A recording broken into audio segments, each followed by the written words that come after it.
And Etep, you big bald son of a bitch, kiss my ass! Yes, sir, we promised you a great man event here tonight. Andre, the China WrestleMania! Hulkamania is running wild. My God, what a It's not the world is watching. Are you ready? Are you ready? For the thousands in attendance and the millions watching around the world. Ladies and gentlemen, let's get ready to rumble! Holy shit! Are you thinking what I'm thinking? I don't know. Were you thinking, holy shit, a swordfish almost went through my head? Holy shit! Holy shit! And all the assholes want us to shit all over everything. Holy shit!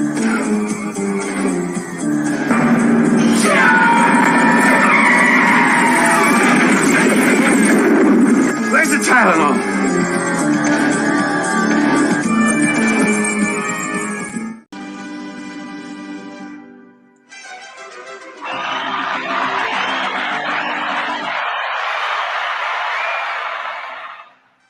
Ole!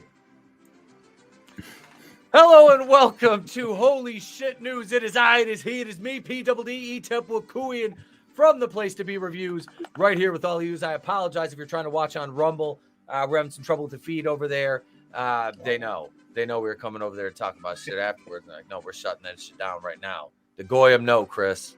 They know. Oh boy, shut it down. Shut them down. That's it. It's over.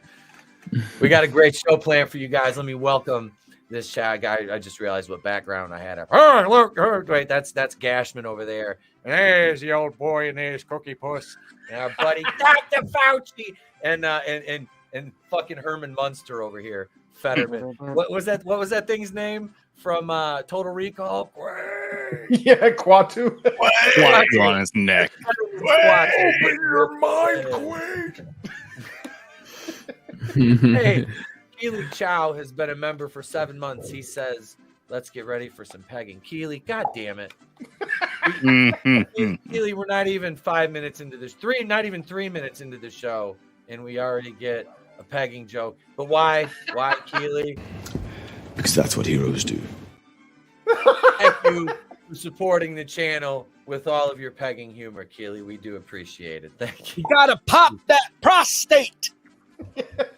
We're gonna get demonetized tonight real quick, boys. Real fucking quick tonight, boys. It's gonna be a quick one. I better get this Rumble feed fixed or we're fucked. Go suck a dick, suck a motherfucking dick.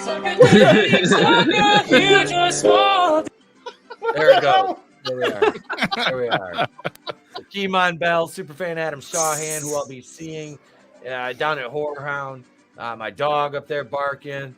She's excited. Brutal Morningwood, Jew Beaumont, Chef Nation, Hale, Parrot Head.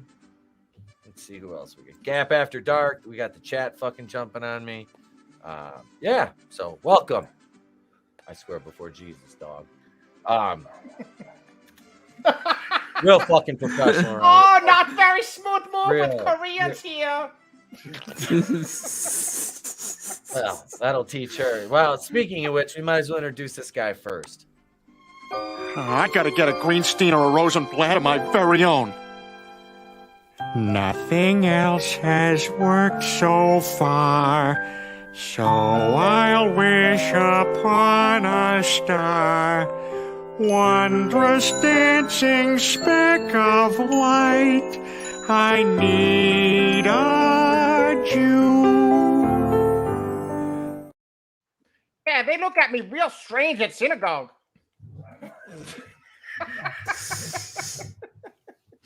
Is there a Cinnabon in the synagogue? Yes, because it's kosher. Hey man, thanks for having me, man. It's good to be on here. I can't wait to see what horrifying, sick, sad news is in this world tonight. Oh, trust me, we've got more than enough to wet the palate here. Boy, Guido! None of it is eating dog related though, so I think we're good. We passed the smell test for that, at least till the end of the world. But anyway, thank you for being here, bro. Appreciate it. Oh yeah. And let's see. Let's go over here next because he wasn't here last week and we missed this intro. Fight for freedom wherever there's trouble. G.I. Joe is there. G.I. Joe, American hero. G.I. Joe is there. So lick my butt and suck on my balls, America. What's up, everybody? Happy Wednesday to all of y'all out there. I am happy as hell to be here, and I am happy as hell that coming up this Saturday, we've got a big celebration for this Saturday's show because at some point, probably tonight, if not tomorrow, Vets Talking is about to hit 10,000 subs. Hell yeah.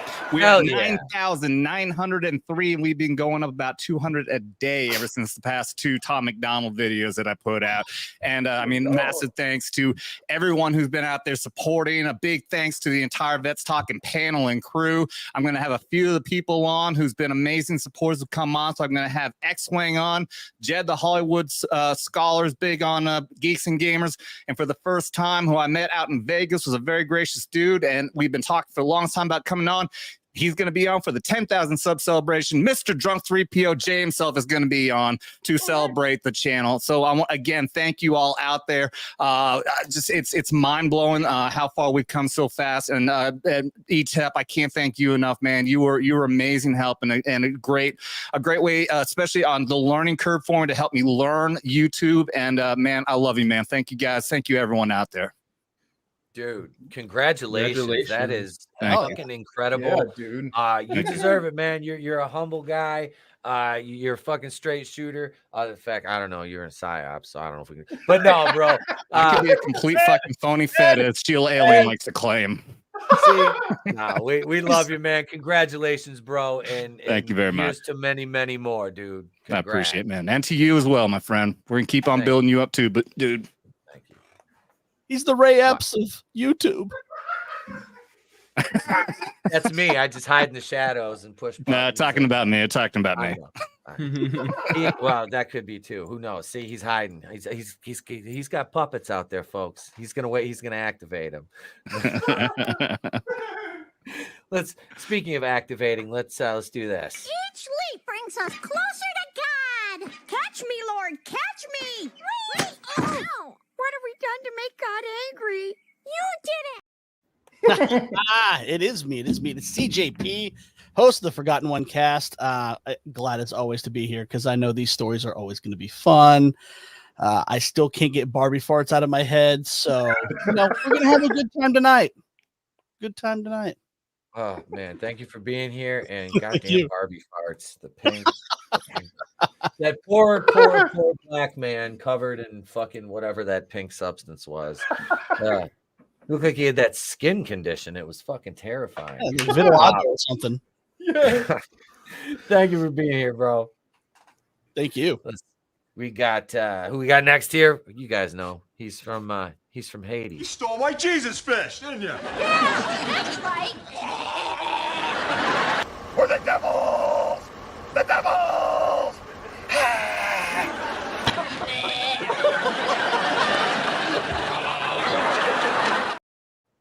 Hey, what's up? Devil made me do it. Happy to be here and go over some news articles that will confirm that we need the asteroid to hit us now. Learn to swim. Thank you. And that's it. And you know, the newest permanent cast member, Devil, and you came in time, just at the end when the asteroid's coming in. You was like, I got on this mediocre low tier show on Wednesday night, and all of a sudden an asteroid hits. It's Etep's fault. See, this is the guilt I carry to the fucking grave during the fucking rapture. At least you're making it fun on the way down, right? Hey, we try. Thanks for being here, brother. As always, appreciate it, man. No problem. And our guest this evening, he's been on the program many times. And, you know, I was like, I didn't have an intro for him, but I think I have something fitting. Folks, Leon from Words of Paradise. Yes, what a beautiful that is an intro right there. Yes, it is me, Leon from Words of Paradise. 145-pound Leon. Why? Why am I mentioning my weight like a woman or a homo? Because I've dropped 40 pounds eating nothing but meat. So you dudes out there who are like, oh, my wife won't fuck me anymore because you know you're fat and you're a slovenly slob. Stop eating veggies. You're not like working at Starbucks and writing screenplays. Don't eat broccoli like a woman. Meat only. Go full carnivore. Let's go. Hell yeah. I like that. I like the enthusiasm. Yes, that's. Thank you. Yes, that's fucking. You know, to me, fucking. I'm sorry. We were. I was joking around about this with my dad today. You know, because my dad's 75. You know, he's Marine. You know, guys, fucking like I said, can't feel his hands or his feet, and he's out there working on his fucking doing some goddamn Honda Pilot, reconstructing the entire front end, doing plastic welding, and we're making fun of it because I was talking about some article I read about some vegans, and they're, you know, how they these people, they glue their hands to fucking oil tank, all these anti-oil, these weird and it's like cooking oil. It's like, what do you do, you fucking weird? You know? You want to? Oh, sorry. No, you're fine. It's just these people are fucking. He's like, he goes, they don't, you know. He goes, well, these are the ones that lay in traffic. I'm like, yeah. He goes, we fucking run them over. He goes, what the fuck? He's like, what do I care? Well, I saw a great video on X, can't call it Twitter now, where this Mustang was like bumping into this guy trying to get him to budge. He didn't budge, so he turned the Mustang around, right, and put his pipes right behind him and revved it up. He damn near blew him off the fucking road. It's fucking beautiful. That's what you're supposed to do, though. Hell yeah! I learned something new today in one of my psychology journals. Speaking of veganism and like how they're all like miserable people, there's actually new studies that show that severe depression is linked to a thiamine deficiency. And you know what the greatest source of thiamine is? Beef, fish, like meat. So these people are self-inflicted misery. Like, I thought thiamine is what they use to make the Doctor Who theme song. Yeah, the theremin. I would love to put a vegan and a CrossFitter in a steel cage and just let them go. Oh, like, who can be the most annoying out of these two people?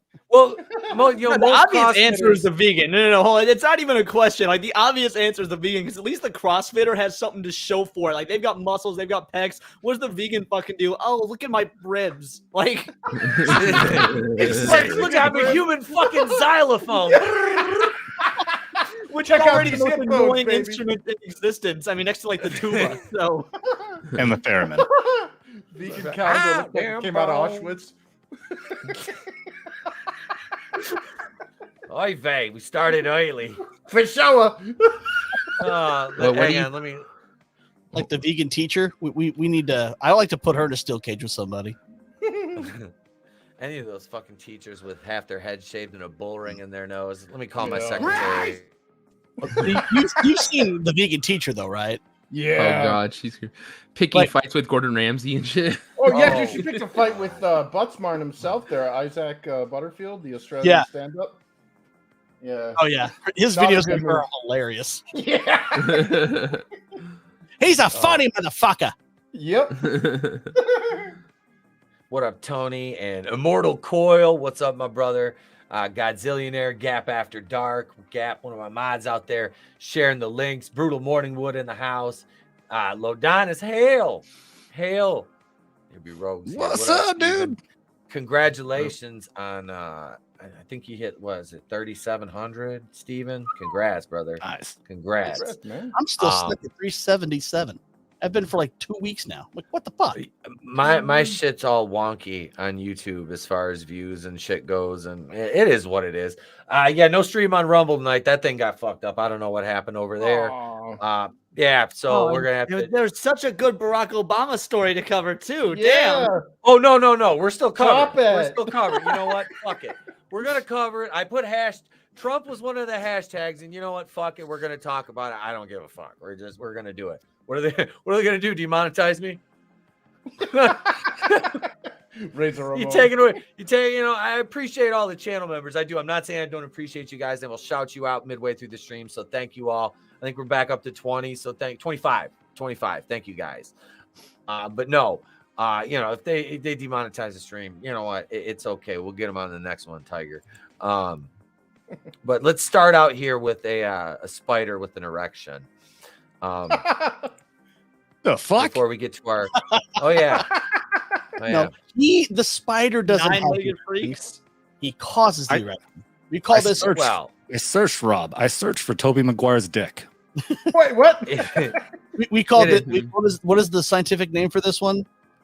Arachnus viagris. That's awesome. You're waiting in line, like instead of like Spider-Man getting superpowers, we can climb walls. He just gets like a huge horse cock. People would be ODing on those spiders if that was the case. Yeah, it's like, what are you doing with all those spiders in your van? Nothing. It'd be a black market for the porn industry. Yo, he's been webbing, man. He's been webbing. It's weeby, not webbing, like that rapper. It's weeby. The tattoo and everything. Yo. He does like the chest bump. He's got like the spider web. Oh, wait. We got to highlight Gap After Dark's comment. He says, Etep, you'll be proud of me. I got into a fight with somebody and I pulled the double leg takedown and I won. The guy's legs were like Mr. Plastic. It was such an easy win. Yes. Gap, that gets this right here. Good. And then you can have this. Evil dies tonight. Congrats on that W. Congrats. Tony was talking about the CrossFitter arguing with the vegan, and he said, yeah, the CrossFitter has to stop to exercise after so long. The vegan has nothing else to do. They can just keep going. You said Hale, another monster. Two of them, and then the audience gets to electrocute whichever one they think is the most annoying. There you go. That's I like that. That we can do that. I think we can. I'd pay-per-view that shit because people pay for it. Oh yeah. That would sell. What up? What up? Another monster. What up to Hill 29? Hail. Shalom. Good to see everybody. Spider with erection-inducing bite shuts down supermarket, but owners insist stores safe to reopen. Researchers have used the spider's venom in studies to treat erectile dysfunction. Wait a second. Damn it, Tony. Hello, Godzillion here. Matt Walsh has a fluffy beard to cushion his chin when servicing Ben Shapiro's rabbi. It's true. Look it up. The Old Testament.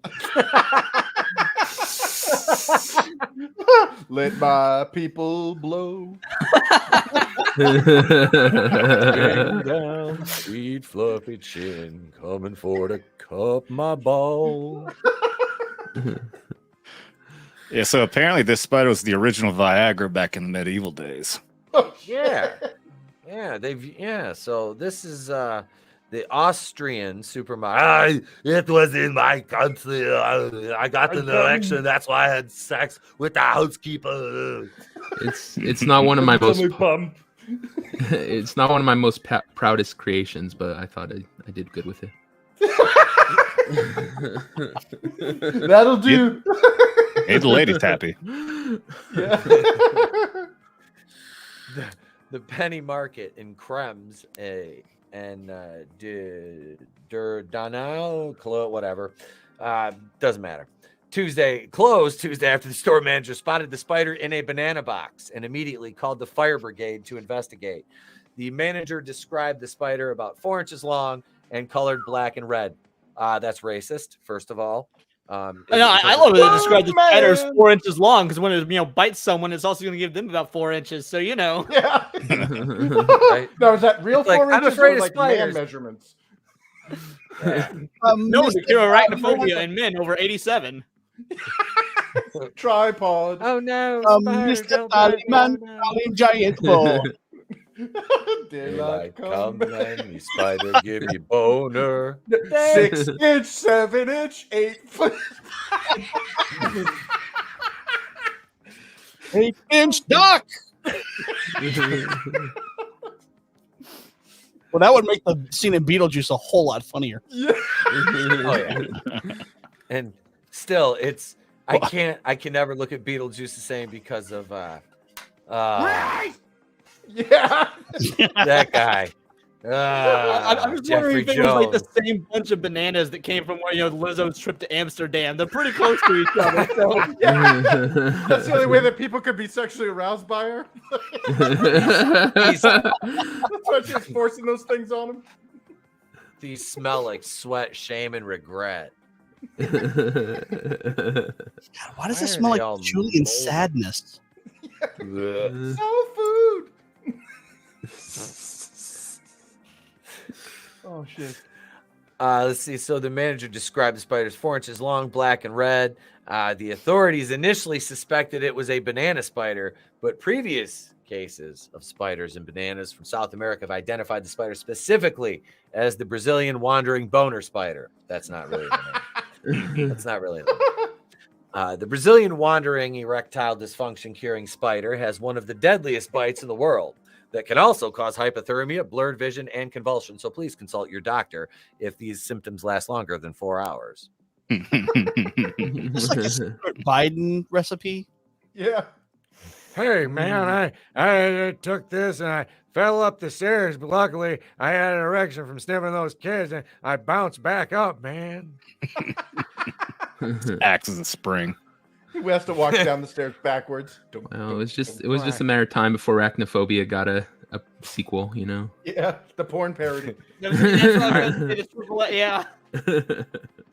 John Goodman plays himself, oddly enough. I lost all that weight. God damn it. Let's see. Most famously, the bite also causes, in some cases, hours-long erections. Researchers have used the venom to treat the ED. The Rue, Jesus Christ, words are hard. I took 3 edibles before the show started. Candy ass. Oh. If Tone was here, he would have played a gift because I'm being a bigot. The Rue Retail Group, which owns the supermarket chain, said that the store carried out comprehensive cleaning and disinfection following the incident. How about extermination? That wasn't in the budget, you racist, because the spider's black, Tone. Keep it away. Keep it away from the Italian girls, Tone. Which forced it to remain closed for 2 days, according to Austrian outlet. Fuck that. Burn the building down. Well, that's what it says. Look, Nuke it from orbit. It's the only way to ensure. Look at this thing. That's fucking terrifying. It's got a little. Yeah, you see that in a store, demolish the building immediately. Drop a nuke on it. Jesus Christ. Yeah, Taylor's got erectophobia. The teenage years Yo, were the God, I most was awkward. scared stiff. I tell you. The branch is safe and clean. I just imagine it like from Poltergeist. The branch is safe and clean. Rue spokesperson Claudia Riebler announced, "It can be ruled out the animal scene is in the store. You don't have to get to the chopper." Turn that off in the distance. In the back. Yeah, was he running away?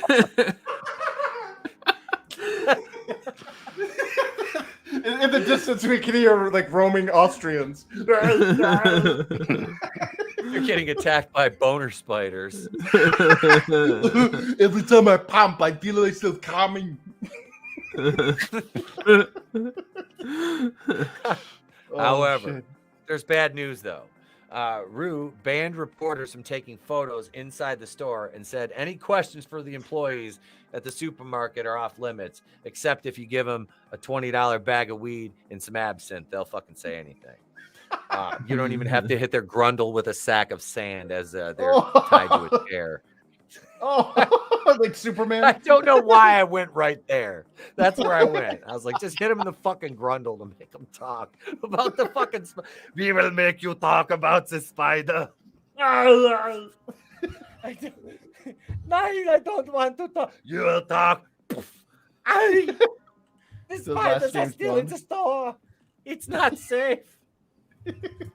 It's not. Oh, hi, Mark. Hit him again.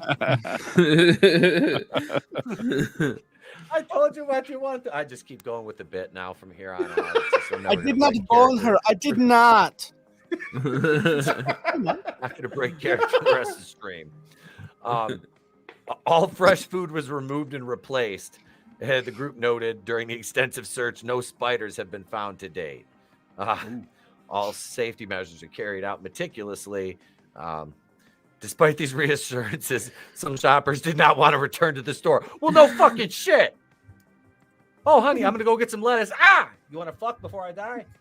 No, get Christoph Waltz into the grocery store. Christoph Waltz walks into the thing and he does what Godzillionaire just typed.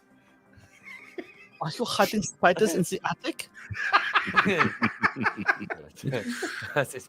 Perhaps under the floorboards.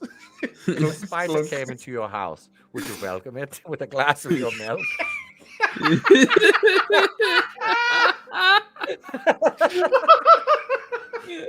Put your stomp on it. Never mind.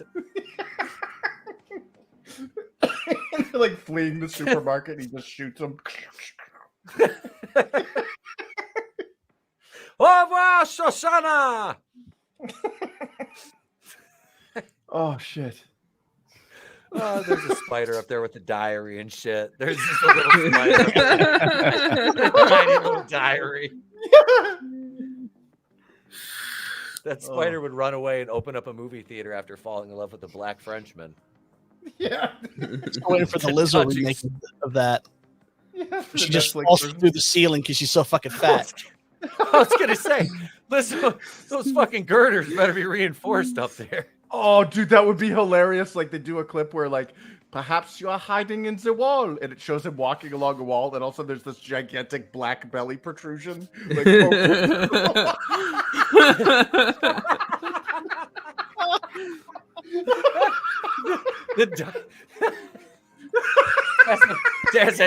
there's a large bulge in the wall. Gravy starts pouring out. Alan!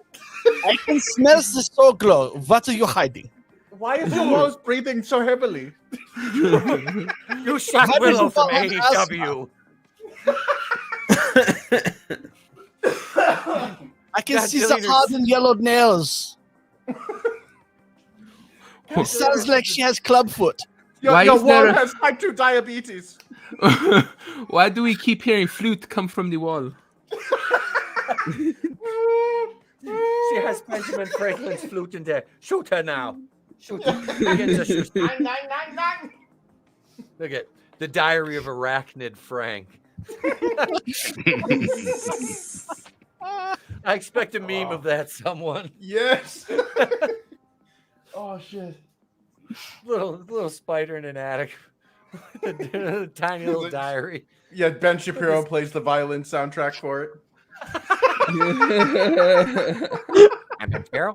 I'm playing a violin solo for the Diary of Arachnid Frank. It'll be available for premium content on thedailywire.com. You can catch that and Terror on the Prairie starring Gina Carano. I'm Ben Shapiro, the Ben Shapiro Show. Oh, shit. Okay, I think we've beaten the spider boner to death. We've climaxed. We've climaxed the every time I strike erection story. We've come to the climax. Does anybody need a towel? Don't move. Don't move. Was that? Do you remember the little Donald Duck thing, Yep, Chris? Duck Job. Oh my god! Don't move. I'll get you a towel. I can't really do it. That was a great Donald Duck. What are you talking about? Yeah. Yes, I can't really do it that well, but if I wasn't focused on what I'm saying. Have I never done the Donald Duck on air? No. I haven't heard it. No, I don't think I've ever done Donald Duck. That is really fucking good, dude. That's really good. I think I might have just birthed a new character. That's why I felt funny a minute ago. Yeah, we got to swap out the sound files in that Donald Duck video game. So Donald Duck.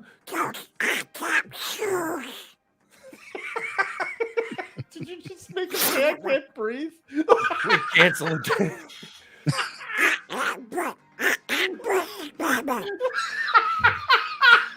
Wait, you do the entire Barack Obama said it like that. You're going to be like demonetization free. They're not going to know what the fuck you're saying, so you can. Yeah, there's a triple question mark.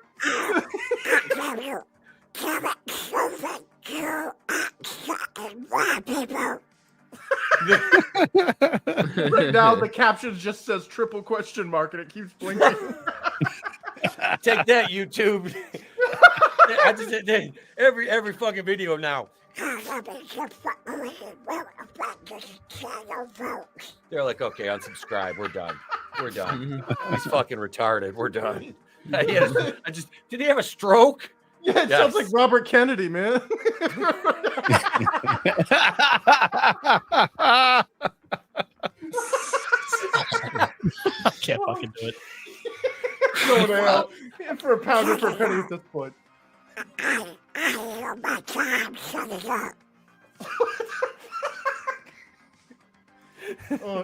no more Donald Duck. I'm done. I promise you ain't coming back. We should get here. Let's see. Before we get to our main story, though, we got to go over here, and we'll talk about this one right here from Springfield. Oops. These past two stories have been submitted by Manliness and Motivation, channel member, longtime channel member, great guy. Thank you, Manliness. Oops. They steal a security camera from Springfield business, sending pictures back to the owner. Uh-oh. Springfield, Missouri, folks. Are you fucking kidding me? I'm an hour away from there. Giggity. I guess I shouldn't have taken that camera. Fuck. These have got this. Damn it.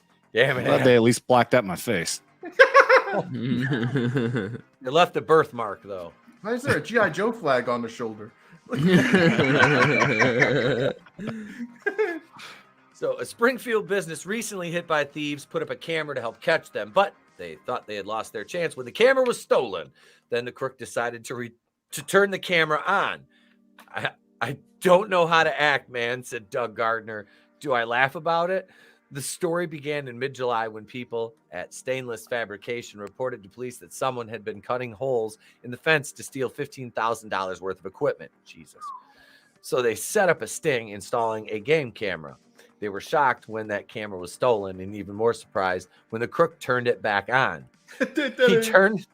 He turned my camera on and set it on his dresser, said Greg Gardner. So I'm receiving pictures of him in bed, smoking cigarettes and everything else. Well, now it's fun for me. I'm watching his pictures. Gardner received images caught by the crook himself. If you look closely enough, you can see an ankle monitor saying he never expected to get close to a thief. So it's recording. I love the fact that it sees him smoking cigarettes, but like Missouri is the meth capital of the world, and I'm so surprised he wasn't, smoking so much fucking more. Yeah, yeah. They just thought it was cigarettes. Yeah. The Walter White didn't know any better. Gardner did not know any better. He said, so it's recording people walking by. I can tell he's got a couple dogs. I feel like I learned a lot about the guy without even knowing his name. So it got a little fun. He says the crook came in through a hole in the fence. The investigation is ongoing. Of course it is. But there came a point where Gardner and others wanted to take the matter into their own hands. So that's when they put the camera in. This is funny. So this guy's still on the loose out there. But this dude's still getting fucking pictures of him. Hopefully he's not a sleep farter. Oh, God. Yes, JB, that was Donald Floyd. Thank you for being a channel member for 5 months. Is it Goofy Chauvin then? Sorry about that, me, Donald. You get what you fucking deserve.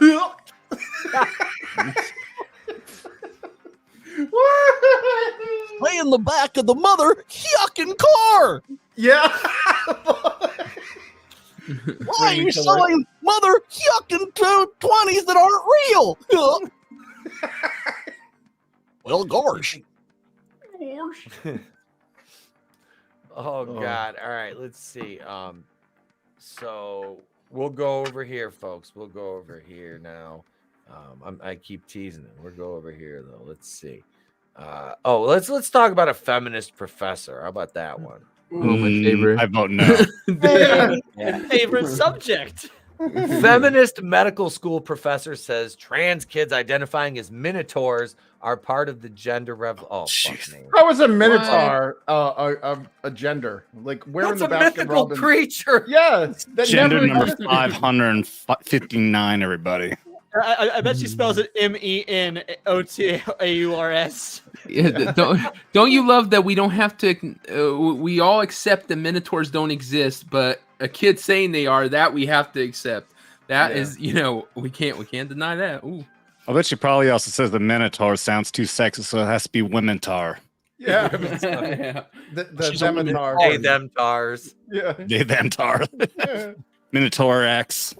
God damn. Because we all know how the white leftists love to change other cultures' meanings of their words. Yeah, they're like, all you brown people are now Latinx. Wait, what? Yeah. I don't know a single Latino that's cool with being called a Latino. No, they Dude, all hate it. I talked to one who had recently migrated here, and I asked him what he thought about it, and the first thing he goes, "What the fuck?" Yeah, what you call me? Never even heard of it. And then when I tell you, like, no, just flat out no. He said it with an accent, but Yeah, I mean, it obviously had more of an accent. No, But Holmes. yeah. That word is that's the N word to us, man. You can call me Latinx speak, you can call me all the fuck you want. You call me Latinx, we're fucking throwing, bro. You're right. I mean, I do want to also ask, like, these fucking people, all these people are identifying as this and that. How is all this not cultural appropriation to these people? Yeah. God knows, I can't even go and sell a fucking burrito for it'll be cultural appropriation. These guys can identify as whatever the fuck they want. Dude, I know that 19th Amendment you was would a love mistake. my idea for a business because I want to open my own food truck and sell the transition burger and it just be hot dogs. So It identifies as Speaking of burgers, did you not see that PETA ad where it made it look like the burger was servicing the Giving a dude? blowjob? Yes. What the fuck? Somebody sent me that today. Holy shit, they took the Carl's Jr. tagline from the 90s and actually made it literal. Yep. If it doesn't get all over the place, it doesn't belong in your face. I like holy shit. That's a hungry bottom burger. Oh my god, hungry. That's a selfish hungry bottom burger. I'd like to take back everything I said about being carnivore earlier. Senator, I'd like to recant my statements previously made, have them stricken from the record. And with that said, I'd like to exercise my Fifth Amendment. No further questions. With that, I yield the rest of my time. Dude, I bought by accident. I like getting these fucking egg frittatas that are like pre-made, individually wrapped. They're really fucking good, quick and easy breakfast type of thing. I accidentally bought some made with fucking what's that called? The fake beef. Impossible beef. Yeah, impossible meat. It is so gross. It tastes fucking disgusting. It's also really bad for you. It's like a 9,000 grams of sodium. Dude, I overheated them today, and those little pellets of fucking fake sausage turned into fucking rubber pellets. Oh, I'm not kidding. They're impossible to Guinea chew. pig turds.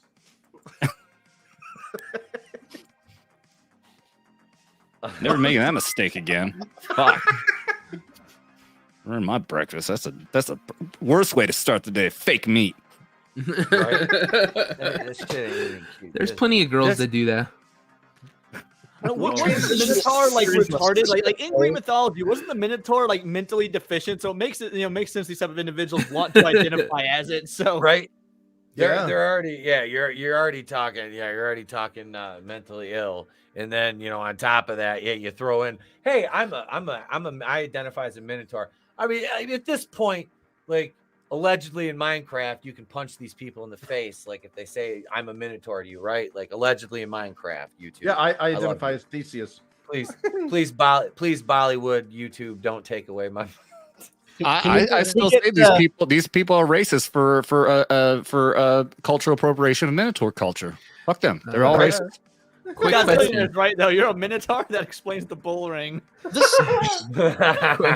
This is appropriation of Greek culture because those are Greek mythologies.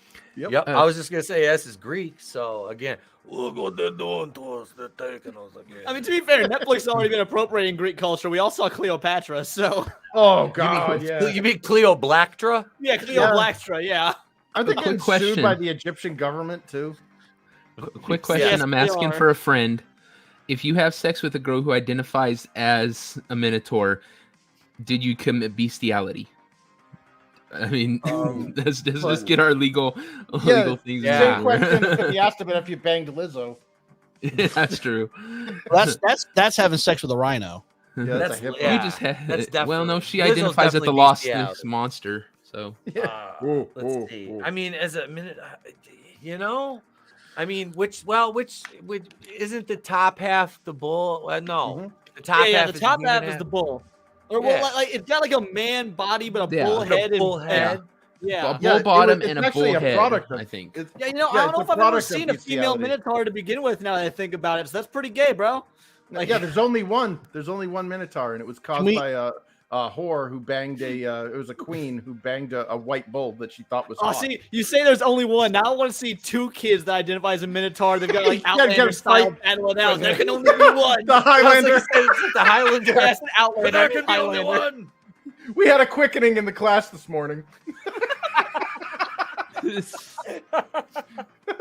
gonna take that, Billy? He says he's a minotaur too. You hand him a yardstick that's all razor edged and sharpened. You know what to do. Can we get Danny McBride and Natalie Portman to take care of this? Oh God, that thing was full frontal and fully erect. And he wore it around his neck for the rest of the movie. A California, of course it's in California because of course it is. A California hospital executive and professor claimed children can identify as mythology-inspired creature and claimed that this category of children love mermaids, according to the presentation reviewed by Fox News Digital. Diane Ehrensaft, a self-identified feminist who supports a gender revolution, is the director of mental health and chief psychologist. My question is, can they start identifying as a liberal white woman that doesn't believe in this nonsense? Because that's starting to be mythology at this point. Yeah, the 19th Amendment was a mistake. I told this story on a different stream that I was on, but when I was just like 3 or 4 summers ago, it's summertime, windows are down, I'm driving, like it's nighttime, I'm feeling good, and I'm driving behind this Prius that says a bumper sticker that says, "I am woman, watch me vote." I pull up to it next to it, a red light, and her windows are down too, and I'm like, "I am man, watch me give you the right." You should have just said, "You're welcome, sis." Yeah. My ex-wife had a T-shirt that said, "I make milk. What's your superpower?" And I said, "I make babies." I make my milk too, but mine's just really salty. This Diane Ehrensaft is sitting there in her class, and she's like, "The age of men is over." Without seeing a photo, I bet that's what she looks like too. Yeah. I guarantee you, it's probably very, very close. Well, of course, with blue hair. Half her head shaved, and a bull ring, of course. I've just got a meme with a chick with a bull ring in her nose, and it just says your opinion is invalid with that highlighted. It's true. It's damn true. Director of mental health and chief mental health. It's mental health, Baba, and chief psychologist. These are the kind of people that hold these positions of power, and that's fucking terrifying. She's saying this is a mental health professional.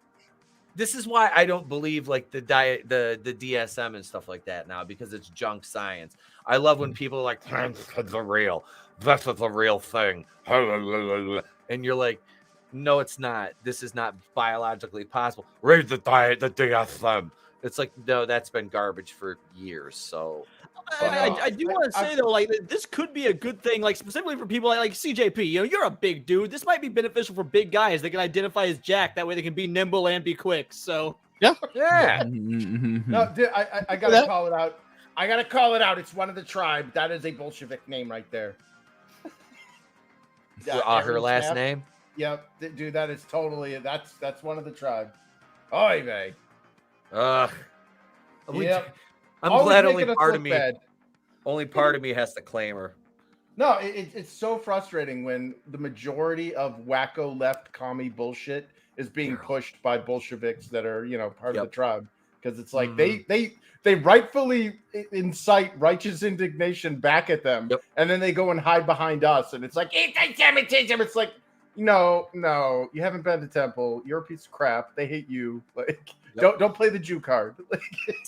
Sarah Silverman and Seth Rogen are famous for it. Yep. I mean, famous for it.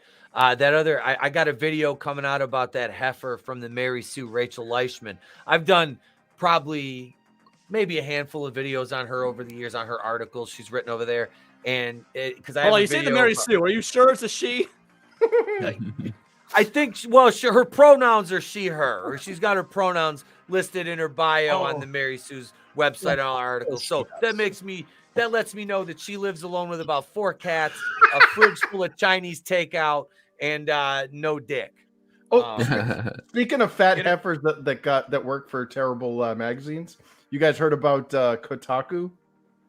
What happened? Oh God, which article? I cover them almost fucking daily on my channel. So they had like this Leviathan that like this feminist like ham beast that like was it Patricia Hernandez? She got canned over the the editor in chief for the lead of Kotaku got fired last night, I believe. I already recorded my videos for the day, otherwise I would have fucking covered that because oh my God, is that just sweet news? I want to know what it takes to become a writer for Kotaku. I'm genuinely thinking about like using a pseudonym and infiltrating and whatnot and just writing some base, like start off writing some of the wokest shit and then slowly get more and more based. Yeah. Well, I mean, this is in the heels of Anita Sarkeesian's feminist frequency going down. I'm starting to have some hope in this doomed world. I know, right? They shut down officially in September because I had a video done on Count Sarkeesian and it was like 28 minutes long and I couldn't bring myself to spend 5 hours editing it, so I just scrapped it. I'm like, this is never going to see the light of day. Oh, my first block was from that Rewriting Ripley group that's connected to her. Yeah. That on like every YouTuber that was critical of The Last Jedi.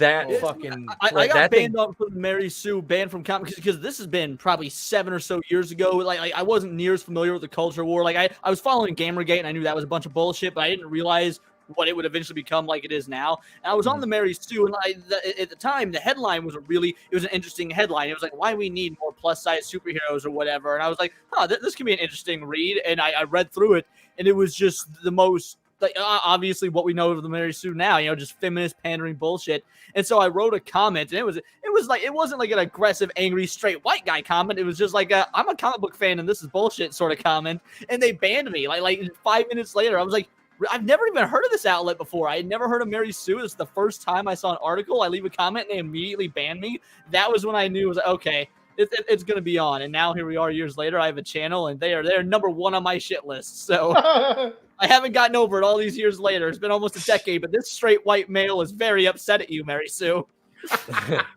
Let me welcome Pops and Bad Take Bojan, the Joseph Santos, the lovely Sherry. Should we sing to her, Chris? Sure thing. Ready? Sherry, baby. Won't you come out tonight? Chris, your voice sounded oddly like Nyla Rose. I mean, Brandon. Hey, baby, want to wrestle? I'm a buddy your bread. I'm a Welcome. champion. Welcome, everybody. So yeah, with this feminist, insane heifer Bolshevik, She's a professor at the UCSF School of Medicine. The developmental and clinical psychologist specializes in pediatric gender affirmative care for transgender and gender expansive patients. Things that don't exist for 2000, Alex. Jesus Christ. Can we just call it? Well, I can't call it. We're on YouTube. Fuck. Damn it. I know. If we were on Rumble right now, folks, I would be on a tangent. There'd be racial epithets and son of a boot. No, I'm just kidding. Her biography, all of them directed at the. Never mind. They would. Well, I mean, let's face it. It would all be. It would all be like self-deprecating in a manner of speaking. So her biology page. Her biography paged. That's our word. You can't say that word. Go fly out. What? Hey. Cowards! Her biography paged reflected that Erin Saft focuses her research on how genders before puberty develop, as well as mental health effects on puberty blockers and cross-sex hormones, which are part of chemical sex changes on children. Jesus Christ. Wow. That's again, evil. Let's just shorten that to child abuse. Yeah. Absolutely evil. The most I can say on this platform. Holy shit. This is a person who should be barred from ever being near children. Ever. Oh, look at her. Yep. I called it. Yep. Looks exactly like I thought it would. Yep. Except so what the fuck is wrong with this fucking look at the hybrids? Gender Prius? Half girl, half boy, gendered minotaur, one on top, other on bottom. So you're having gay sex within yourself somehow? How the fuck does that work? In a dick. Gender by season, school year, girl, summer, boy. What the At this point, we're just completely coddling mental illness. Yeah, gender by these are people that need help, not affirmation. Wait. No. Gender by location at homeboy at grandma's girl. I'm calling my mom right now. Ma, if you're letting Trey act like a girl at your house, coming over there. So help me. We're gonna have some fun. It's not that we're coddling it; it's that we're creating it. Because by like making this normal and shit, kids are doing it. They're doing it to get the attention. Right. Yeah. So we're actually making these. They're pressuring kids into accepting this, and then they're giving this all kinds of massive praise whenever the kid switches over. It's the same thing like giving a fucking dog a treat, or even a kid a treat. If you keep on treating the behavior, then they're going to keep on doing the behavior. These people are intentionally turning these kids into fucking psychopaths. What's Pavlov 101? No, what's even scarier than the fact that they're training kids to pull this shit? Do you guys ever remember that Twilight episode where the kid could send people to the cornfield? Oh, yes. Yeah, we talked about that. As our state gets more power because we've allowed women to take over everything and we feminized our culture, which will destroy everything. Everything has become authoritarian to the point where if that kid doesn't feel represented or affirmed or whatever in his sex minotaur Prius bullshit, he'll send you to the cornfield. He'll get you arrested and the kid will get taken from you. Yeah. Yeah, isn't it I don't know. I'm so tired of women saying shit like, oh, we need a woman in charge because we never had one. We've always had all these unnecessary wars, as if we haven't all seen women like throw hands because they have a similar fucking dress to another woman at a cocktail party.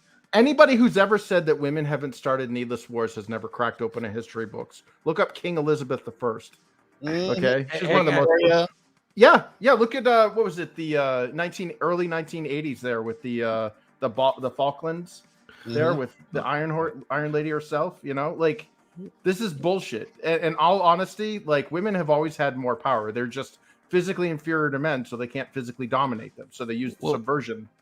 Well, it's not just feminists saying it. It's men too. Robert Downey Jr. just like a month ago did an article where he said, if we just let women. If you watch the video, the auditory version, he says it in a mocking tone. I think he was being satirical, and then when you read it, it doesn't translate properly because there's a video that goes along with it, and it sounds like he's making fun of the idea from his tone of voice and the way he like rolls his eyes when he says it and stuff. Okay, fair enough. I didn't know that. I was all like, really? No, well, no, I thought the same thing when I read that, because I read that article and I watched the video. I was like, okay, hold on, this could go either way at this point. So he may still be being a little bitch, but I think he's more being satirical. He did tell us to eat the bugs. Robert Downey. Yeah, that's true. And we got a $20 super chat from channel member JB. Thank you, my brother. I think that thank you, JB. I think that actually puts us over because we're running low this month. I think that might put us over the threshold for monetization coming down here to the end of the month. So yeah, that's thank you. He says people like this sicken me. That goes for everyone on the panel, sir.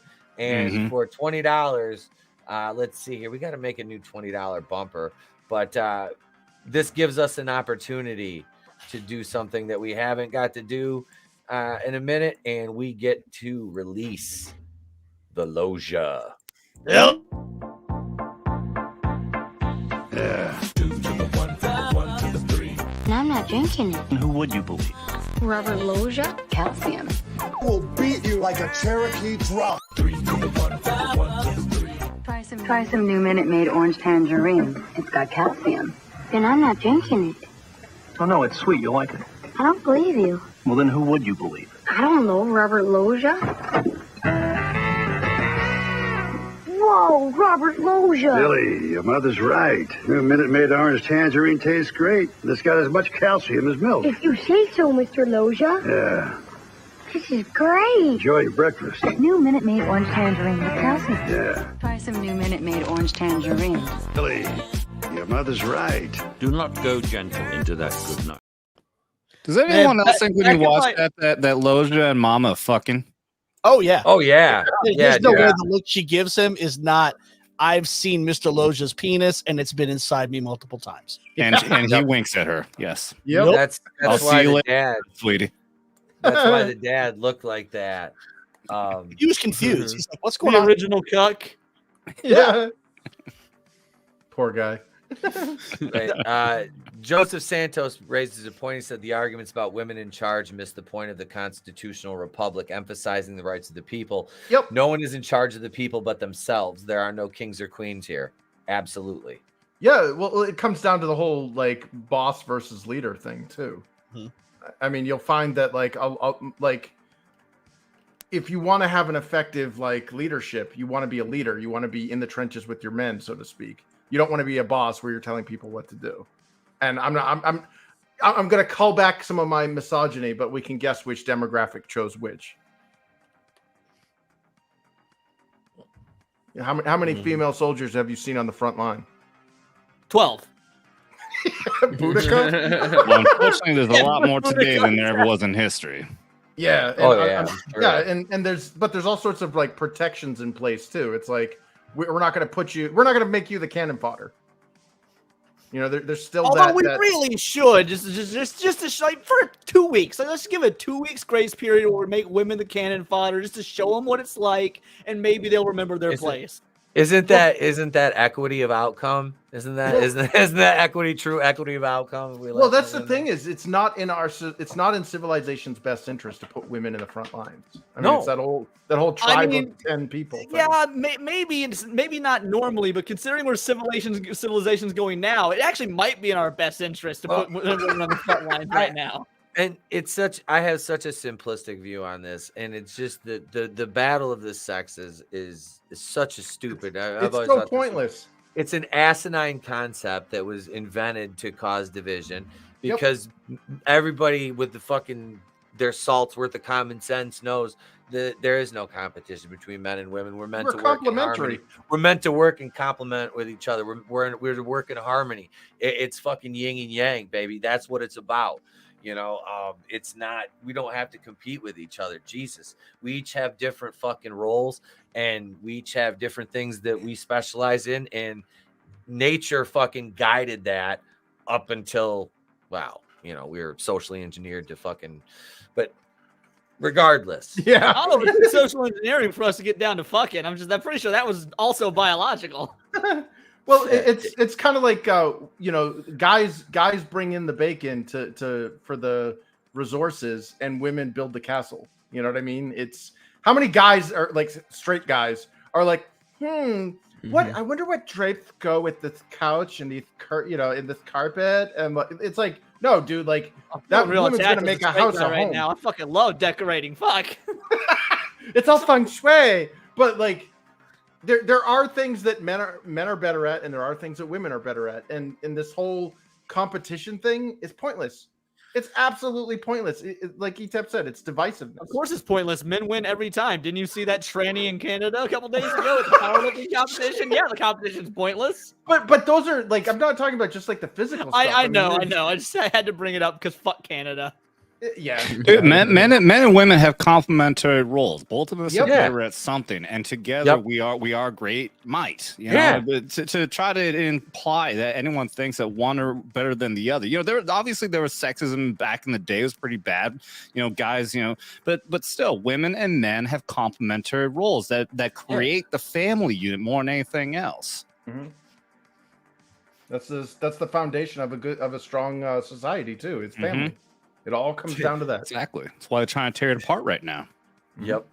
And also, if you think about China is a big part of it. Their propaganda machine is a big part of what's intentionally trying to tear apart our family dynamics. Did you guys see that TikTok video? So, I do want to push back on that a little bit. My best friend married a Chinese woman, and he went over there to visit her family for the first time. He's like, because he's real red pilled based like us and whatnot. But he's like, I'm be honest, I went over to China and I think we're giving all of them a little bit too much credit. That place is legit still a developing country. It is. No, everything. The China's government not as much of a threat, at least by his government, though. The government, the government's different than the actual people. Is running programs, and especially they're intentionally running programs over here, like the TikTok video. The TikTok video, if you're not familiar with it, is a guy proposing to a woman, and as soon as the ring hits her finger, all of a sudden she sees all these flashes of like it's so terrible that she has to clean the house and take care of a baby, and then eventually she decides, no, I'm going to put the ring away because I don't want to have to do his wifely duties.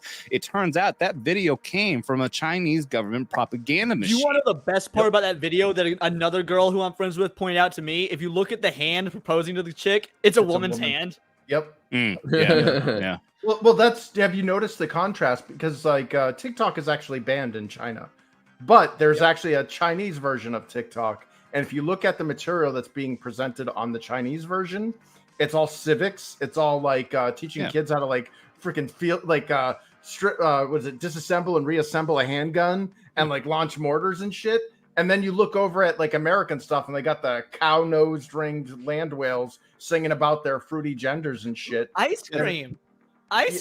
Yeah, their algorithm for our TikTok is intentionally to make us dumb. It is. It's a psyop. And then here's the scary part: it's a double-pronged attack, because not only is it a psyop, but it is probably one of the scariest security risks that nobody wants to talk about.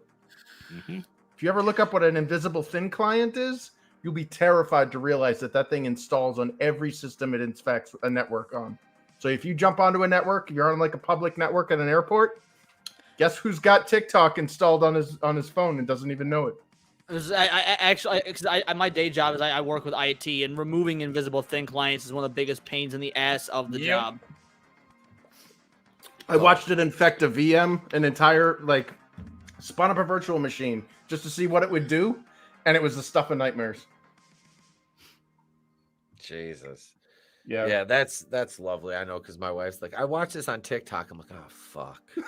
Anytime one of my buddies sends me something from TikTok, and a lot of times like they're doing it out of the goodness of their heart. They're like, hey Leon, this would be interesting for you to cover on your channel, but you still sent me a link to TikTok, so you're getting the 24-hour block, and that you did this to yourself, buddy. Like, learn from your shitty mistakes. Send me a YouTube short or something next time. I've had so many people tell me that get on TikTok, it'll get you even more followership and all shit. I'm like, I don't care. Exactly. That's right. I've been told refuse. The same thing. Like, yeah, they're like, man, your shorts do such good numbers. You should also put them on TikTok. I'm like, no. Fuck. Some of my students were telling me that last year. Mr. P, you gotta do a TikTok. I'm like, no. I was like, I don't do the Chinese data theft app. Sorry. To me, it's not even so much the Chinese data thing. Like the U.S. already has your fucking all your data. Yeah. I'll be honest. I trust them so much less than at least we know the Chinese government's doing some evil, shady shit. The U.S. I mean, we know they're doing it too, but they at least claim they're not. At least China's open with it. They're like, oh yeah, we saw this piece of shit long time. Like, no, the U.S. tries to pretend they're not, and they've got our data. That's far more fucking worrisome. I just don't like TikTok because I think it's a mental virus, not anything to do with the data collecting side. I've been on a list since at least 2011 with the government because I got detained by Homeland Security in Miami. Is it because of the beard and the, you know? Well, yeah, I was a lot darker too, and they were like, I was coming back. Fair, you go on YouTube and call yourself Etep. Like, that's pretty sus there. I wasn't Etep back then. I was on YouTube, but I wasn't Etep back then. It was fun. I mean, I've always been Etep.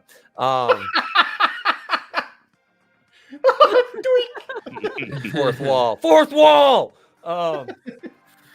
But no, it's I got detained because they're like, you smelled like marijuana. I'm like, yeah, I fucking smoked a blunt before I got on the plane. I was in Jamaica. I was leaving for my honeymoon. What the fuck? I was like, I'm not stupid enough to have anything on me. I'm like, my clothes probably smell like it. Yeah. Fuck. Can't get me for smelling like it. I ain't in possession of anything. But they detained me. I think we should lock people up for BO way before we lock people up for fucking marijuana. Right? Like, you ever go to a fucking Comic-Con? I don't give a shit what you're smoking. Dude.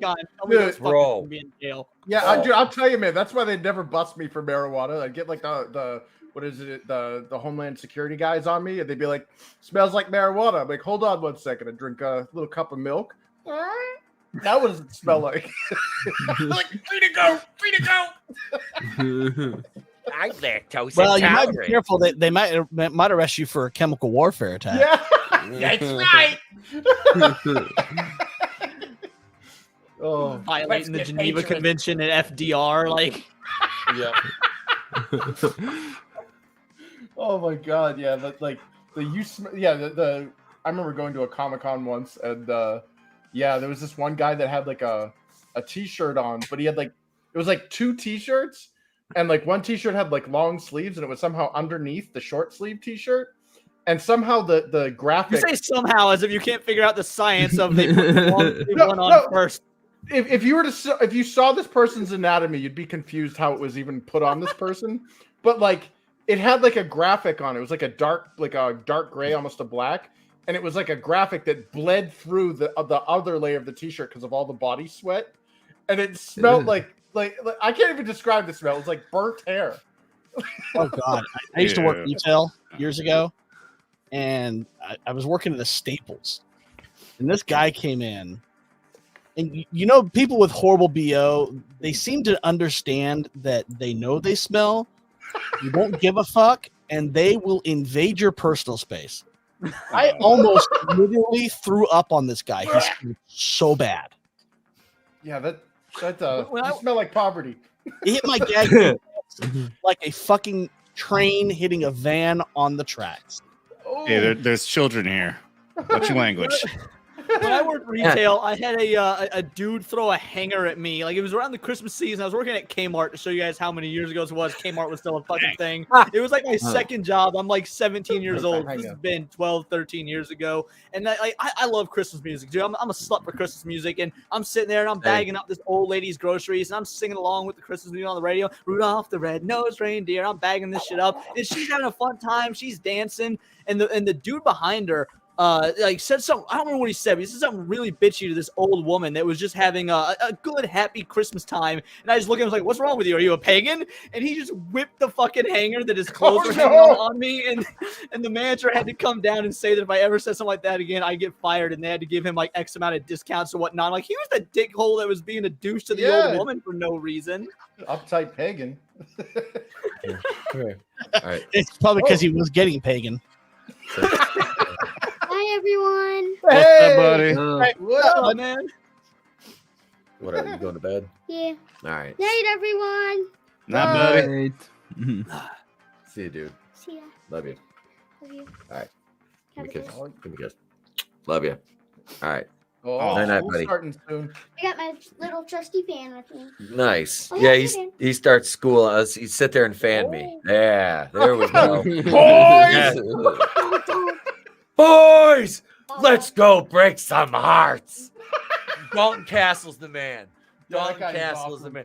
And for everything that I hate, good night, buddy. For everything that I hate about AEW, Dalton Castle has, and him and the boys have the best gimmick. That is freaking amazing. A little glitter. I think Trey is such a pimp. He's gonna be walking to school on his first day with this. Can't tie my shoes, but I can fuck your bitch. Oh, trust me, he's got his little girlfriend down the street here that he goes and hangs out with, her and her little brother, and he's like, her brother's kind of annoying. I'm like, I know. I was like, you'll have to deal with him, bud. I was like, trust me. I was like, does he borrow your bling? Does he borrow like your chains and shit like that when he goes to school? Yeah. He's got his own. He's got his own. He's got his own. He's Nice. yeah, they got to wear their uniforms, and there's only so, but like he'll wear like on dress down day, he'll wear like a Jason Voorhees shirt to school or something. Like I said, he got in trouble wearing my Night of the Creeps hoodie last year with Tom Atkins with the shotgun in the middle of it on the back. Principal was like, I'm like, yeah, that was on me. That was on me. Yeah, it's like I come back from Indianapolis on Sunday. School starts Monday. My first day of teaching is Tuesday. So, oh wow, yeah, dude, yeah. Like my summer's over. My summer's over. I gotta doing get one more like, boat. Yeah, not this weekend, but weekend after next. I think I'm gonna probably be out on the lake all 3 days if the weather's nice. Nice. I won't leave it. I've never understood these schools that open only for like 2 weeks later there to be Labor Day and they get a 3 or 4 day weekend anyway. Just fucking open after Labor Day. Yeah. Ours does because it's a Catholic school, so they're on like a different schedule. So yeah, they're on Jesus time. That makes sense. My daughter's school started last week, but on a Thursday. So they're there for 2 days. They start on Thursday? Yeah, they started on a Thursday. What? Yeah, I remember it was like my also the day senior. after Labor Day for me. But they're out like middle of May. Oh, Was it my senior year in high school? We had our first football game like the Friday before school started, which was fucking terrible because like literally me and like 4 of my buddies that all sat around, played video games. I got stoned half the fucking day. Probably got a breath like. It was like. We gotta get there to the fuck because we were playing at home. I was like, we gotta get there fucking, by 5 o'clock, and games at like 7. Get there, warm up, start getting dressed and everything. And it's like fucking like 1 o'clock, and we're like, all right, we can't smoke anymore. Like we've been at this since like 8 o'clock this morning, guys. It's like fuck. All right, hot 1, hot 2, but I like the stairs. Let's see, how bad did we lose that for? I don't know. I know we won 1 game, I think. It was like our school had like 25 consecutive winning seasons in a row, and then ours it goes like this. It's like bam. God,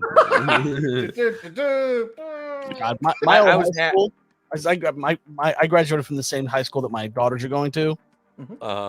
We haven't had a winning season since before I started as a high schooler. The last time we had a winning season was 1995. Damn. I coached after I got out. I coached a year of JV. I was in charge of like offensive and defensive line. Oh, sweet. Yeah, I got offered to go back and work with the youth program, but I'm like, I don't have time. I don't like they because I know the guy that runs it. He was like, hey, do you want to? I'm like, no. Well, yeah, but I don't have time. I was like, I got YouTube shit to do. He goes, you're such a nerd. I'm like, man. I make money. I make more. These little monies I make doing this, I make more than you do coaching. So kiss my ass. I'm salty looking back on my high school athletic career because I didn't play football, but I ran track, and like for the first 2 years, I was the best in the biz. I was gold medaling. I was like the star of the track team. Then my fucking junior year, we got a Mexican student who came to the school, and all of a sudden, I'm now second place in everything. I was so pissed. We're doing an all-white small-town school that had like 3,000 population total, and you bring the one Mexican kid in, and he runs the same grade I'm in. Oh, I was so pissed. Andale, arriba. I remember it. Probably the most racially charged incident I ever had in high school because we were a pretty white school, but we hadn't won a game in like 2 years. So like my junior year, we go to this place it's pretty much a predominantly black school, and we beat them 3-0. Oh shit! It was a bad game, but they in the marching band they had this dance and cadence that they did, so we aped it and made fun of it.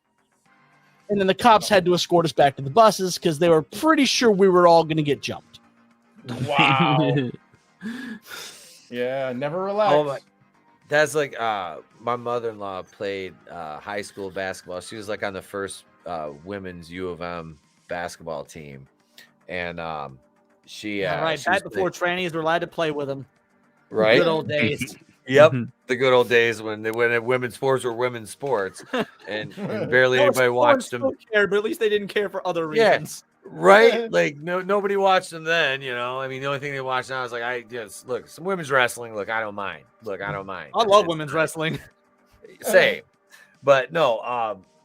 So she played high school ball in Flint.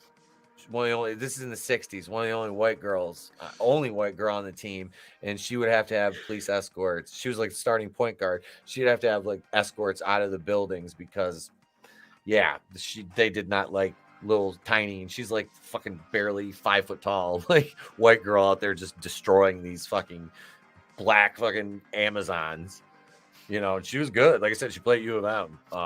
But yeah, so that's a thing, but honestly, if you look at it like this, because we were the same way, our high school was pretty much all white. There was a few Hispanic kids, but a few Asians, but nothing really. It was pretty much, I'd say about 90% white. So we'd have other teams come in though, and they'd have maybe a black kid or two on their team. No, there was literally never any. That's like you hear about these. Oh well, there's a small town incident now with all this rape, and it's like unless I see video of it, it's like. Because I mean, our town is very white. There's like 8,000, 9,000 people here, maybe, and it's never like. And we traditionally have like it's a big like fishing area. There's a lot of people come up from Flint fishing. A lot of black guys come up from GM. When I worked at the marina, dude, they tipped me when I would do like if they need something fixed and do it done quick, I'd do it on my lunch break. They tip really well. They were super fucking cool. They never had any issues. I asked them one time, "You guys ever have any problems up here?" They're like, "No." Like they go out to the bars, go to restaurants and shit. Never. It's like like everybody's pretty nice. It's like, see, like like what? I don't get the translation. In small towns, the black dudes are always in on it in the most fun way. Like I remember the very first track meet I ever went to. I must have been like 7th grade, and there was this black dude who was in 8th grade. And so I'm getting on the bus for my first track meet. I'm like, oh yeah, I'm like so excited. And this black dude gets on the bus after I've already been sitting down, and I just hear him look at the coach, go, I know, back of the bus, and he walks to the back and whatnot. I'm like, oh, that's fucking fun. And then later year, it's around Halloween time. And he's fucking trick-or-treating with another friend of his who's a white dude. And they come to our door, and, like, he's just wearing rags and whatnot. And, like, I don't get the costume. And his buddy's wearing all white. And then his buddy pulls a white hood over him and puts a noose around the black guy's neck. And that was their Halloween costume. Dude, it was so fucking funny because he was in on it. He didn't give a fuck that he was the only black dude in a white school. He leaned into it. Well, he knew how to, work a crowd. You don't want to be the opposite of that. But, do you notice how everybody's talking about how like they came from like majority white towns and stuff? You wouldn't notice that in this country if you looked at our media. No. No. I'm starting to wonder if white people have disappeared. Yeah.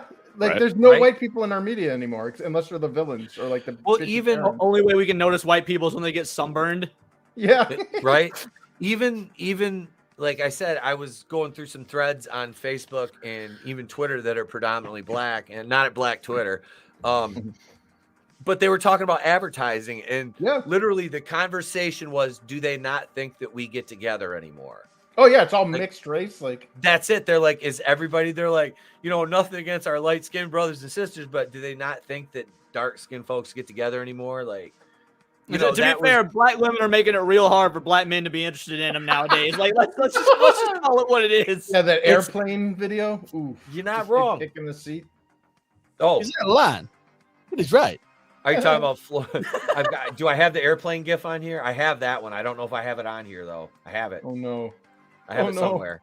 Wait, the ones. Wait, I thought you meant that motherfucker is not real. Oh, I'm sorry. I'd smash that chick. I'm not even gonna lie. Oh, I think Did you see everyone the weird would. apology she made afterwards? Okay, I'm gonna put on my tinfoil hat. I don't believe that's her. They do not look the fucking Yeah, same. they don't look alike at all. Yeah. Oh, wait. Adam, wait, here we go. Here's the this one. Calm down. Now get back to your seat. I'll take care of this. Calm down. Calm down. Get a hold of yourself. Doctor, you're one on the phone. There's like one more for the road. But Adam just disappeared again. You may be having internet issues. Yeah, Oh, no. that's kind of what I think it is. The first time. Well, he was asking, why the internet company charges like almost twice as much for the exact same speed for business internet. I'm like, because they can. Yeah. Yeah, right. Oh yeah, you like that? They got the little flip ups. Yeah. Little flaps. All right. Let's get to this is it right here. Let's get to the main event topic here, folks. Enough about minotaurs. Let's talk about men. Let's talk about men. And a Florida man, of course. Florida man and his burger battery. A cop. Hey, the arrested smoking gun right after a Leslie Nielsen little clip. That's a good segue. I didn't even realize I was doing it. Not the naked gun. Fuck, never mind. Hey, close enough. It was Leslie Nielsen. Cop arrested after allegedly throwing McDonald's cheeseburger at his wife. Nice fur burger. The latest McDonald's cheeseburger. The latest McDonald's cheeseburger. Motherfucker, how many of these are there? There's a whole blotter of people with cheeseburger assaults. You'd be surprised, Jonathan. I want to be the only dude that's a fan of chicken sandwiches and be like, the chicken sandwich day will come. Rubble, motherfucker. Well, no, Popeye's already had its week in the sun. Oh God, in the Waffle House. Bro, that was my first job. Like, what happened to Waffle House Wendy, man? She ever get a job? Yeah, she's a catcher deserves for the one. Dodgers. We never did get justice for Brad's wife from Cracker Barrel, so Nope. Brad's wife never got justice. All they said to Waffle House Wendy was,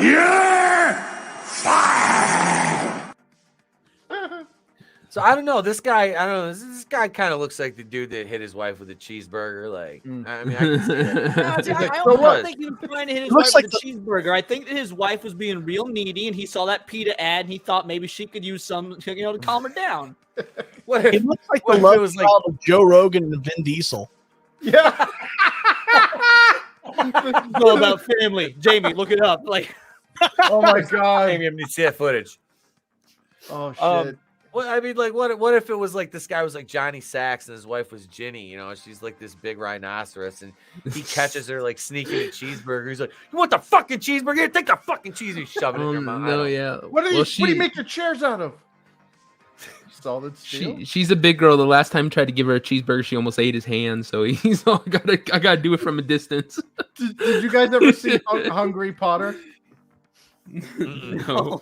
So it's the one good thing that came out of all this AI nightmare. Somebody made a Harry Potter, but only it was morbidly obese Harry Potter. And it was what was it? Dumbledore? Voldemort or whatever. I'll defeat you like I defeated my breakfast. And he's like, Hungry Potter, I ate your family and I will eat you. Really fat, gross people. The boy who lived, come to die from diabetes. Yeah. Yes. Diabetes. When Adam left, Godzillionaire says, Ice Brimley. No. Dude, it's this fucking fantastic. It's old as shit, but it's this YouTube video of Wilford Brimley, and they've clipped it in a way where all his words are syncing up with the beat of Ice Ice Baby, but he's obviously saying his own shit, and it's fucking fantastic. It is far superior to anything Vanilla Ice actually did. When you get the chance, look up Ice Ice Brimley. You will not be disappointed. Godzillionaire's comment is going over my head. It's what did I miss? because we always play when you just you got bounced out, and it was just like you were leaving at like a point in the conversation, and he's like, Zack Snyder to us. He's like, we talked about this. Vets Talking's not affiliated. He's like, we still have the Geeks and Gamers logo. I just want to say that I really, we talked about this, and we're really not affiliated with Geeks and Gamers as far as I'm concerned. We talked about this, bitch. Adam was like, we talked about this. Dude, it really is. It's my Stream Deck. All I hit was the page button. Just go another page on it, and that kicked me out. So yeah, there's some. Great timing as I have fucking Drunk 3PO coming on this Saturday. Now my shit ain't fucking working right. Oh man. D. Joseph Santos makes a good point about this. He says that guy has a wife. Is his wife that weird psychologist we saw earlier? It's a good reason to throw boiling objects. Yeah. Oh my God. Yeah. McDonald's, this is a burger house. Maybe she was trying Five Guys at the same time. Yep. Yeah. Florida is one of those freedom states where you can go to jail for dumb shit. In free speech, Texas, profanity is illegal in public. That's fucked up. Wow. See, I got arrested for that. McDonald's is a Burger King house. Frankie knows. What up, Frankie? New menu items: the Slam Burger and the Wham Bam Bam Burger. I mean, there is a restaurant called Smash Burger, so you know. Yep. So let's see here. Investigators allege that an irate Andres Perez, 34, and his spouse had been arguing about financial and infidelity issues when the lawman stormed into the kitchen. You can imagine financial issues that they're eating at fucking McDonald's. Like, yeah, honey, you can get whatever you want, but off the value menu. Like, that's why I fucked your brother. He stormed into the kitchen in his wife's direction, throwing a cheeseburger at her, and it struck her, and her head went back and to the left. Back and to the left. We have some closed circuit footage of it. I just have Ray Rice punching his wife in the elevator. Yes. The victim told police that Perez then struck her with a closed fist to the right side of the head behind the ear during the incident at the Miramar residence, according to the arrest report. Perez and the woman have been in a relationship for about 8 years and have been married for 3 and do share kids in common. Dude, now, are they their kids? Or are they just kids they've stolen? I mean, what are we talking about here? They share kids. That's very unnatural wording. It's like the couple have, children. They share kids in common. Well, that's a weird fucking way of saying they have kids. These people are like the Robin Hood of anti-trans people. They're like, well, the trans people are coming for our kids, so we stole them first to keep it all away from them. Like, no, this is what happens when you normalize broken homes. Remember I'm a dreamer, but my kids are not. Oh. No, I mean, remember when the Brady Bunch was so scandalous back in the day? Yeah. They're like, oh, Carol Brady's bringing her, some unwedded mother is marrying this guy and she's got 3 kids already and all this stuff. And it was like, they had to make up this thing that she was like a widower and stuff instead of like a divorcee, like the original script. And now it's like broken homes are so like normalized now. There's a majority of marriages now end in divorce, and you have bastards everywhere. Yeah, they're pushing this crap. I'm half joking. Yeah, half joking, but there is a truth to that. Yeah. Society's completely broken down. China's just taking advantage of it and pushing it further. Yeah, they share kids in common. What normal world is that a phrase? Like, this is actually the script for the Sound of Freedom 2.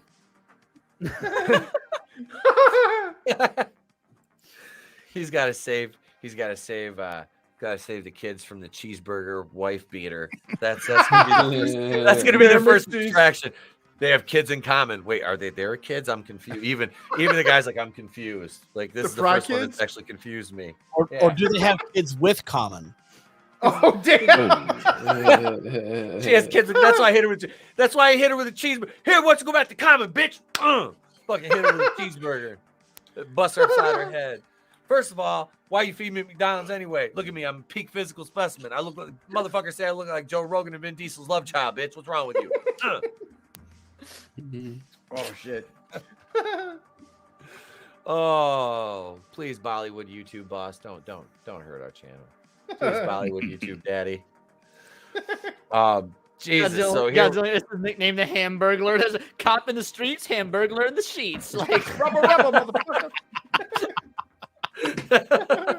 Yeah, I bet their kids are the Fry Kids, and like the wife is there. The wife makes him grimace. Yeah, the wife is grimace. She's just a purple amorphous blob. Oh, I'm a shake. Oh my god. I'm glad domestic violence makes us all laugh so much. It just feels good to laugh at it. It really does. A lot of men learned a lot from Sean Connery. The dude, we owe him. We owe him a lot.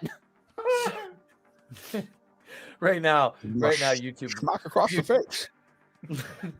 37 no's and 1 yes is a yes. Yeah. YouTube Bollywood daddy sitting back right now with my monetization just going. Shit. Like hovering over the easy button. He's stroking it like Blofeld does his cats. Two guys with email. Like, Mr. Etep, it would be a shame if something were to happen to your channel. Son of a. There, I'd be on Odyssey where everyone doesn't watch. Yeah. We got let's see. So they share kids in common. Perez bonded out of the Broward County Jail today as an officer with the Miami-Dade Police Department, which is headquartered about 25 miles south of Miramar. The crime scene do not. This guy's got the chin to hit a woman. He does. Yeah. He's got the chin for it. Like, look at him. Yep, that's He's a like, bad yeah. one. Yep. He's like, I did it. Yeah. He goes, I fucking hit her with a I did it, cheeseburger. and I hope she burns in hell. Yeah. So we're gonna show the Hungry Potter clip because Chris shared that in chat. We're gonna watch Hungry Potter. Oh god. All right. Hey, Ginny, do you like my muscles and how ripped I am? Wow, you're so fit. Look at those big muscles and slim waistline. Harry, is that you? Dang looking good, Potter. Oh, hey, Cho. Didn't see you there behind my biceps. You girls flatter me. No magic here. Just hard work and dedication, you know. It's Christian.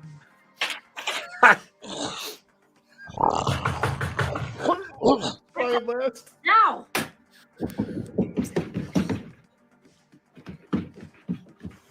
Wake up, cousin! We're going to the zoo!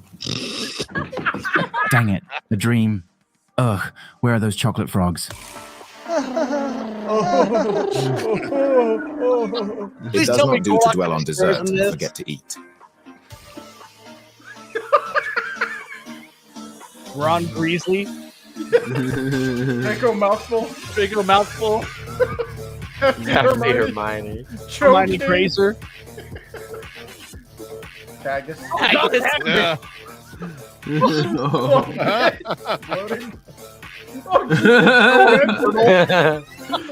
Hey, Haggis, why didn't I ever get my letter from Hogwarts? It's because that old Pudgewing has been eating too many of those tentacle tarts. He's too fat to fly.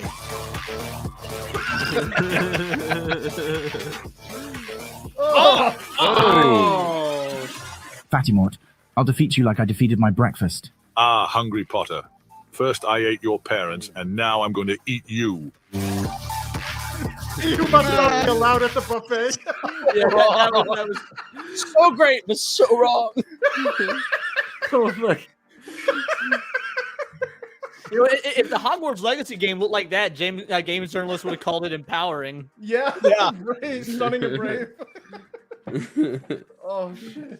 Tina says that was typical Broward County, home of the original Florida man. He morphed into an owl with tits. Looking out of that new Baldur's Gate game. I'm over here. How many licks does it take to get into the center of his erogenous zones? I don't want to take a drink now. Who came first? Oh God, whoever made that. He's a monster.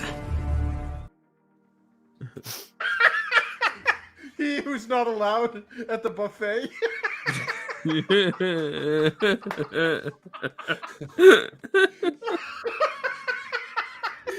I ate your family and I will eat you. I'm going to defeat you like I defeated my breakfast. To notice an AI joke is funnier than anything Hollywood's put out in 5 years. Yeah. Yes. Oh shit! AI should be taking their fucking jobs. Yeah. Fuck them writers can stay on strike. Fuck it. Like at this point, do we really need them? No. I'd rather just watch this. I mean, you have the same people play the same roles forever. I mean, it doesn't fucking matter. You know what I mean? I'd like to see AI like bring back the joy of like Newgrounds and E-Bomb's world. Yes. Because that was the golden age of funny ass content. Oh yeah. On the internet. Oh yeah, that remember the HR video, the one about inappropriate sexual misbehavior or like sexual harassment, and there's like a guy at a Xerox machine, and it's like these are like play actors pretending to show examples of like HR things, and it's like guy walks up to another guy and he goes, "Word around the office is you've got a fat cock. I've got a fat cock too. Maybe we should rub our two fat cocks together." And it's like, could you imagine sitting in an HR training video? Like, what the? I'm out. I don't need the job this badly. I'm sorry. Yeah. What kind of a workplace is this? I'm signed up for a clerical job. Jesus I Christ. see the same thing in your math class in high school now. Yeah, exactly. Remember that video that the Massachusetts kids recorded? It was like, this is a math class. Why are we watching videos? Why are you showing this to children in math? I'm so stuck on him saying clerical job after watching a fucking Harry Potter video. Godzillionaire raises a good point. The only problem with AI is everyone has Megan Fox hands. The serial killer. Serial killer. They also all have Megan Fox tits. So you know what are you truly looking at? My I can eyes ignore are up the here. thumbs. But let's talk about this one right here. We'll talk about this now. This is Donald Trump lands the endorsement that no one saw coming. Oh, Nike? That would be fucking great, but it's Malik Obama. Oh yeah. Oh yeah. Barry's the man that just looks so much like his brother Barack. Okay, this is my first time seeing him. He's an awful lot darker than his brother. Dude, the entire family. Barack Obama does not look like a single person in his family. Not one. Oh, you mean like his kids don't? Oh, Look that's like they really Hussein. do either. That's No. Hussein. What? I'm jealous. I'm jealous of Mike's back. Yeah, I know, dude. The traps and lats on that thing. Yeah, that fucking that monster has a fucking lat spread like a barn door. Jesus. Wait a minute. We don't want to have what happened to Joan Rivers happen to us. Oh. My mic's not even attached to anything. No, Joan, we unplugged it years ago. Yeah. But no, this guy. You stupid bastard.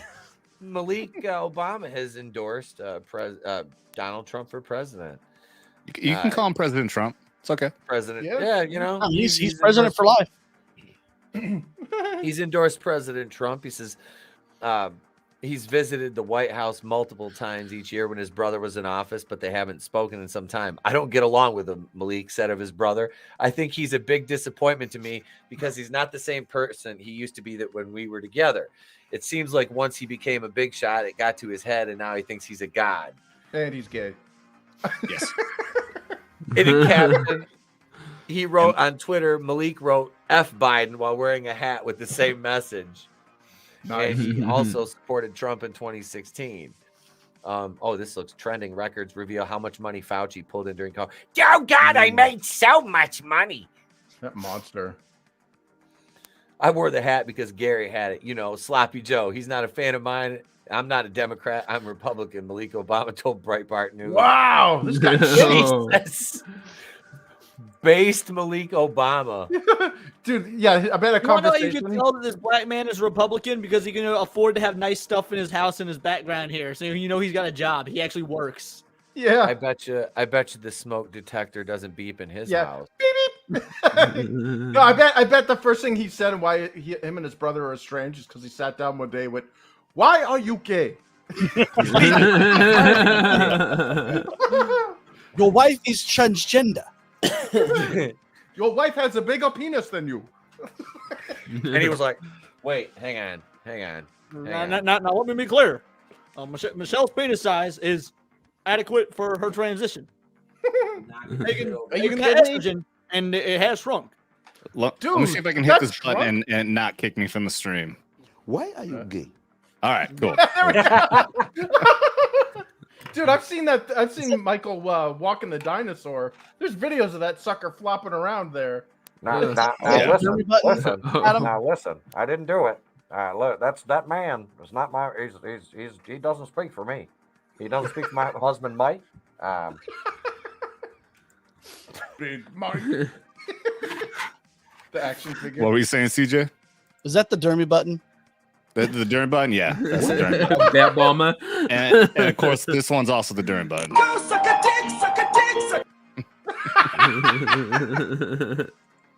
Is that Barack Obama in a Batman mask? Yes. Bat Obama. Bat Obama. Bat Obama. Bat Obama. I go where I'm needed. I fire drone strikes at 6. I mean, that allegedly never happened. Not so Dark Knight. I can't see in this thing. I'm trying to look through 2 sets of eye holes. I can't see the keyboard. God damn. Relax. It's just me. It's just me. I thought you got kidnapped by Barack. Whoa, Etep, you just missed Obama. Oh my God. Yeah, the president was here. We were both in the same courtroom. You've never seen me and Obama in the same place at the same time. I'm just saying. Sitting in my basement in sweatpants, just kind of wearing an earpiece, calling the shots, telling Joe it'll be really funny if you fall up the stairs, Joe. Uh-oh. Next thing we know, Etep's found dead in his swimming pool. What's even scarier is I don't have a swimming pool. Exactly. They go through the trouble to building landscape. They landscape the backyard, put in a pool, make it all nice, and then I'm found dead. Dude, that would be the funniest news report ever, where it was like, man drowns in swimming pool, and your wife there was like, we didn't have a swimming pool this morning. How did they put that in? So where did the swans come from? There's like a patio. There's even a gate. Like, I have, I've got a garden in my backyard. There's a fenced in portion, then there's a larger portion, and then there's the woods behind me, and then there's the big retaining wall. But there's no swimming pool.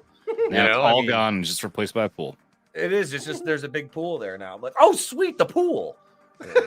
And the 2 Secret Service guys. Shoot in the back of the head. Wait, why are there guys in black? Those don't look like lifeguards. Those guys are wearing black suits and Ray-Bans. He was found dead clearly as a result of drowning when he was out swimming last night with 2 bullet holes in the back of his head. Yeah. Just so happened. Vinny shot himself 18 times in the back of the head and the gun walked away. Yeah, wasn't there a guy at like a club or something, a nightclub, where like they took all of everybody's cell phones and stuff, and he apparently offed himself or Minecrafted himself in the middle of the dance floor with 2 rounds to the back of the head. And they're like, "Yep, he was depressed and he offed himself." And it's like all of the people that were at the club were like, the guys came in and just took our phones. Damn. And then there was a guy that was on a crosswalk. Same thing happened to him. He was just crossing the street and it's like, you couldn't have at least had a car hit him to make it look somewhat like plausible. Did you guys see the testimony by the members of the UAP task force that were asked by Congress that said, have there been any incidents or are you aware of any deaths or murders by our government as a result of this? And they said, we would need to talk about that in a secured facility, ma'am. Wow. Yeah, Stasi. That's for real. Woo! Yeah. Well, didn't Obama use drones to off American citizens? I don't. Yep. I think there was like I think there's at least as I'm aware of, like there's an accidental. I'm not sure like what these. No. Well, so it's you're talking about the that reporter dude and his 16-year-old son, and the jury is still out on whether it was an accident or not. They claim it was an accident. They claim it was collateral damage. However, the individual that died was a journalist who wasn't a fan of Obama, if I recall correctly. So, people have been suspect ever since if, it really was an accident or not. Where'd it happen?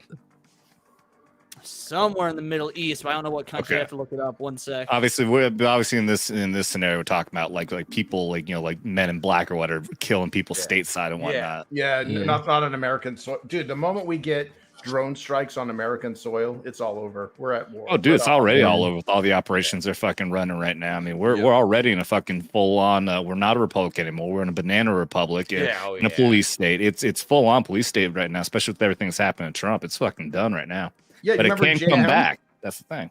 You remember Operation Jade Helm? They said, "Oh, that was just a conspiracy." It's like, no, they were moving military gear and training soldiers for domestic uprisings. So what's scary about that too is, I talk about how the fact my last half of my time in the military, I was in psychological operations, and Jade Helm actually had my former unit for PSYOP working there, and they were actually training on how to monitor Twitter activity. Oh shit! Yeah. Okay, I'm screwed. Now the claim is that they had somebody at the headquarters were sending fake tweets and they're monitoring. But I'm sitting there scratching my head. I wonder if that might actually be real Twitter they're looking at there and just building a PSYOP program on Americans' Twitter. Yeah. Okay, so it looks like it happened in Yemen. Excuse me. Anwar al-Awlaki was a 16-year-old United States citizen who was killed due to drone strike. The strike occurred under a policy approved by U.S. President Barack Obama, carried out on October 14, 2011.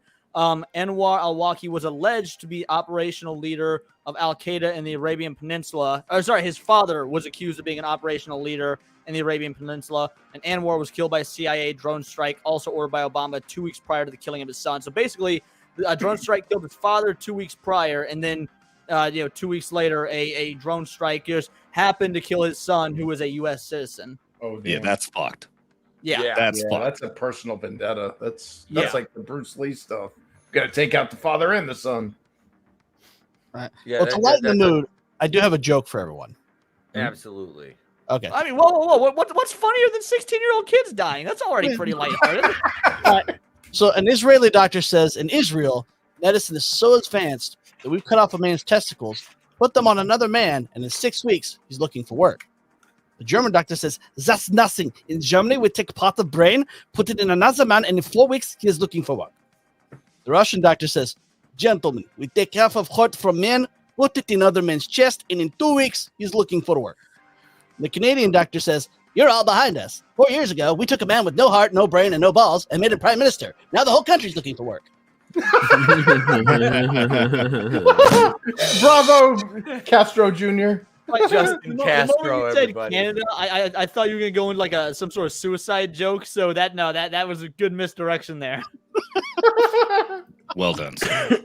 Yeah, well done. Wait, I gotta go over to money because we do have a Justin Castro. I have a Castro clip. I love democracy. Yep. I love being in blackface. Where the hell's it at? Prince Ali. If anyone wants to cancel Leon, I did blackface when I was in 4th grade. We were doing a Lewis and Clark play in my school, and I got cast. I mean, again, white school didn't have any black kids. And I was cast as Clark's slave, York. And did not know that blackface was a thing when I was 10 years old. So, did you get on stage and go howdy ho, howdy ho?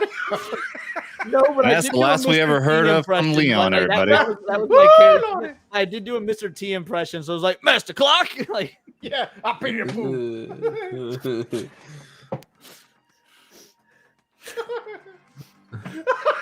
Just speechless.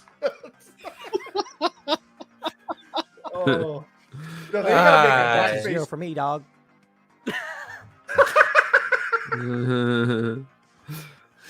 Oh shit! God No, damn do it. you imagine that a superhero that's blackface? It's like, help me, Superman! What? What's everyone looking at? I'm okay. I can get out. I'm good, man. You can leave me here. It's C. Thomas Howell. Soul Man. This character from Soul Man. I told you guys when I met him at Horror Hound, he's so fucking tiny. Like he's this little tiny guy. It's like That's why it's called Pony Boy. Yeah, he played this like menacing like serial killer. I'm like, is everybody in that show as small as you? Like, wow. Like they're all a bunch of like just little munchkins running around over there. Like that Shamar doll. Moore's actually like 4'6". Billy West is the same way. I swear that's why Billy West became a voice actor. He's tinier than me, and I'm like 5'8", and I met Billy West, and I couldn't believe just how little the guy was. I was like, oh, no wonder you voice Elmer Fudd. Like, wow. I can't wait. Lloyd Kaufman is at Horror Hound again. Yes. And like I said, he that's was just awesome. out walking around amongst the people last time in Cincinnati, and he is like wearing a fucking Tupac baby blue, like, was it like a jacket? It's got Tupac airbrushed on it. It says Thug Life on it. Like this little ass 90-year-old what? He's out just signing autographs. I'm like, I was like, who the fuck is that? I was like, oh shit, it's Lloyd Kaufman. Like me and Draven walked by him. This shit was fucking hilarious. Dude, that's how Jason Mewes was. When I went to Comic-Con several years ago and Jason Mewes was there, most people, you're standing in line, you wait for your turn to meet the celebrity. Nah, this dude was like the Energizer Bunny. He's running up and down aisles, just grabbing people's cell phones, taking selfies with them, signing autographs in whatever fucking random order he wants. And he didn't stop for like 7 fucking hours. This is after he got clean. I'm pretty sure there's just like residual heroin always in his veins. Just keeping go. Jason Mewes was awesome, dude. Nice. Snoochie. That's cool. Oh, yeah. Yeah, he was always fucking hilarious. And it's sad now because I like Jay and Silent Bob, but Kevin Smith being a fucking complete idiot now. Yeah. Right. Yeah. No, he died when he had that heart attack, and what that cuck monster that came back. Like seriously, all of his talent was in his fat cells. Motherfucker totally not funny now. He got skinny. He's fucking terrible. I'm pretty sure that's I thought the last Jay and Silent Bob, the last one that came out, I didn't think it was that bad, but I mean, I watched the behind the scenes stuff, and just like just the ass kissing he does to the women and everything is just beyond fucking repulsive. Yeah, I went to the theater to see it when it came out because like the Jay and Silent Bob reboot, it was like a limited screening event, and I was like, oh man, this will be the only opportunity to see it in theaters. And when I got out of it thinking, I'm more glad I went with the friends I went to see it with than glad I am than I am for the movie itself. Like I'm more happy for the memories of getting to see it and how I got to see it than the actual movie, because it's fine, but it was easily. I haven't watched a new Kevin Smith movie since that one. I'll be honest. Like it wasn't bad, but man, did it not live up to what I was hoping. Oh, they got worse, dude. They got real bad. Like what was it? The Yoga Hosers and Walrus and See, I like Tusk. I'll probably never watch it again unless I want to fuck with somebody else who's never seen it. But I think it's such a stupid movie. I can't help but love it. Yeah, I didn't know it was supposed to be like. I thought it was supposed to be a horror movie because it's labeled as horror, and I was laughing the whole time. Wait, is it actually supposed to be funny? It's supposed to be a dark horror comedy, like think Evil Dead 2, but not quite as talented. Okay, it is so stupid. It's funny. Like Johnny Depp makes that movie. Is a masterpiece. Yeah, it's so stupid. Like just the premise alone, like a guy got saved out in the frontier by a walrus, and now he kidnaps people and medically transforms them into walruses. I've never seen seen it. Ahead of its time, because nowadays if kids identify as a walrus, they can get that surgery and. That South Park episode with the negroplasty. Yeah, his dad turns into a dolphin. Yep. The balls on the knees. Yeah. Oh, my knees. Don't get Kyle. Oh shit. Oh my god. Yeah, I've never seen Tusk. I have never. That is one that has eluded me. I've heard of it, but I've never. If you I've ever never seen want to like just take a night, eat you an edible and be like, all right, let's do it. You're in for a ride. Like I think it's worth the watch at least one time. So it's kind of like Zombievers. Then you just got to see it once. Or Rubber, if anybody has seen that. I love Rubber. Oh, the Killer Rubber. Tires. Yeah, Yep, the Killer Tire. Yep, like a Rubber. Like there's the bad movie. I know we're getting into pop culture now, but that's fine. We're winding it down. The bad movie genre is still like one of my favorites. I'm getting a bunch of movies together. We're gonna do some watch parties coming up. Like I said, we got a Miami Connection one. We're gonna watch that coming up very soon. I love Miami Connection. It's a great fucking movie. I mean, we've watched The Room twice on my channel. That's kind of like I saw that for the first time this year. I'd known about it for ages, but I'd never seen it until this year. I watched it and I was like, it is just as bad as everyone says. I went in thinking there's no way it would live up to the hype of being that bad, but oh my god, was it a pleasure. What a story, Mark. I've actually never seen it, but I really like the movie. That they made about the creation of it. The Disaster Artist. Yeah. Yes. Yeah, that was like the one time when Seth Rogen was hilarious in it. Yep. Like he's like, that's like her belly button. What is he doing? Yeah, See, that line bothers me because he straight up, in my opinion, fucking stole. That's a Nostalgia Critic joke from like 10 years ago. Yeah. And I'm like, did Seth Rogen really just rip off a YouTuber? Yeah, I wouldn't put it past it's him. Seth Rogen. Well, because he's not actually a comedian. No. Right. Yeah, I was I'm gonna be that guy. I say, never fucking liked Seth Rogen. Like, I don't give a fuck how funny you think Knocked Up was or whatever. I've never enjoyed him. So now that everyone hates him, I'm like, good. I welcome you to this fan club that I've been the only member of for like 15 years. I actually just watched the episode of Family Guy where Peter was taking all the testing of shots and whatnot, and here's the Seth Rogen gene. Well, what does that do? It gives you the appearance of being funny without actually having said anything funny. The last time I found him funny was as Dirty Randy in the League, and mainly that was because Jason Mantzoukas' his comedy elevated anything Seth Rogen was doing. Seth Rogen, like the League is a good example. There's a lot of good movies out there with Seth Rogen in it, but he himself always fucking sucks. Like, I love The Interview, him and James Franco, the Kim Jong-il movie, like, but not because of Seth fucking Rogen. It's a funny movie that he just happens to be in. I feel the same way about Will Ferrell 9 times out of 10. Yep. I'm the same way. I never really found Will Ferrell that funny. See, I love him in small sketch comedy. Like on SNL, he's great, but he can't carry long form comedy. I'll say his best role was as Mustafa in Austin Powers, because almost all of his comedy happens off screen. Yeah. Hello, I like Talladega Nights. I do. I'm unapologetic with that. I like that movie. That shit just always makes me laugh, and most of it is the supporting cast. To be fair, yeah, John C. Reilly's fucking awesome. Like I dig that guy. Michael Clark Duncan for life, baby. Yep, everyone's always like, "What celebrity would you bring back?" Robin Williams, Tupac. Now the answer is always Michael Clark Duncan. The only person who's got competition with Michael Clark Duncan is Chris Farley. Any other celebrity that's died, fuck off. You're never gonna be those two.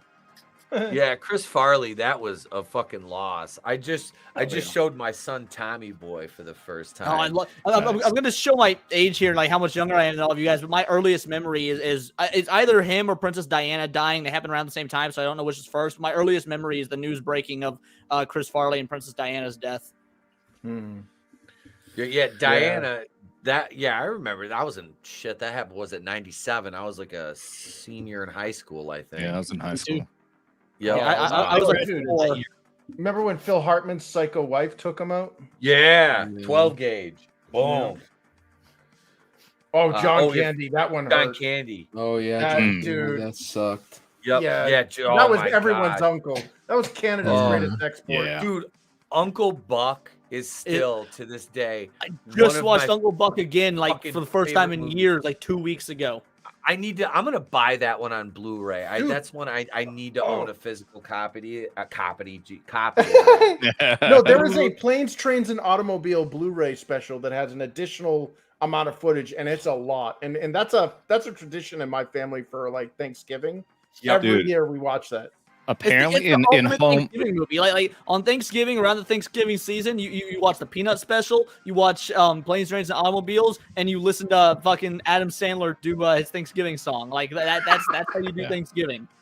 in Home Alone, apparently they tell a story that when he's playing the band member in the van when the mom was trying to get back, Kenosha Cookers or whatever, he just improv that entire thing. Yeah, that entire fucking thing, and that's amazing. Wow. Yeah, dude, he was. This world did not deserve. Yeah, the poka thing. That was all improv. Yeah. That man was a fucking legend, dude. Yep. God. I think my introduction to John Candy was probably Spaceballs. I think that might be the first John Candy movie I ever saw. Oh, yeah, that's gotta be my favorite. Here's how old I am. My first memory of John Candy is SCTV's International House of Meats. Yes! SCTV. Oh, yes! My God. SCTV. I remember SCTV. Was that the show with Rick Moranis, the Canadian? Rick Moranis. Yeah, it was by far funnier than SNL. Even with the original SNL cast, SCTV is funnier. Yep. Okay, so who's everyone's favorite SNL cast member though? Because I gotta know. Belushi. It'll always be Belushi for me. That's a fair answer. Papa Cotton put mine in the chat. Norm Macdonald. Yeah. Oh yeah, that'll be Norm. Yep, 100%. I gotta go Dana Carvey. I mean, I love Norm. Norm was great, but Dana Carvey is my go-to. Yeah. Well, yeah, him and Mike Myers when they did Wayne's World and stuff, or the Church Lady. Yeah. Or... The Church Lady. Church Lady is such a classic. Isn't that special? I liked Adam Sandler's Canteen Boy. Yeah, could it be? Well, like we were talking about on your channel, Devil, with Tom Petty. My bit with Dana Carvey I always loved was him and David Spade as Bob Dylan and Tom Petty, and Tom Petty was translating for Bob Dylan. And it was literally this is how it went. Like,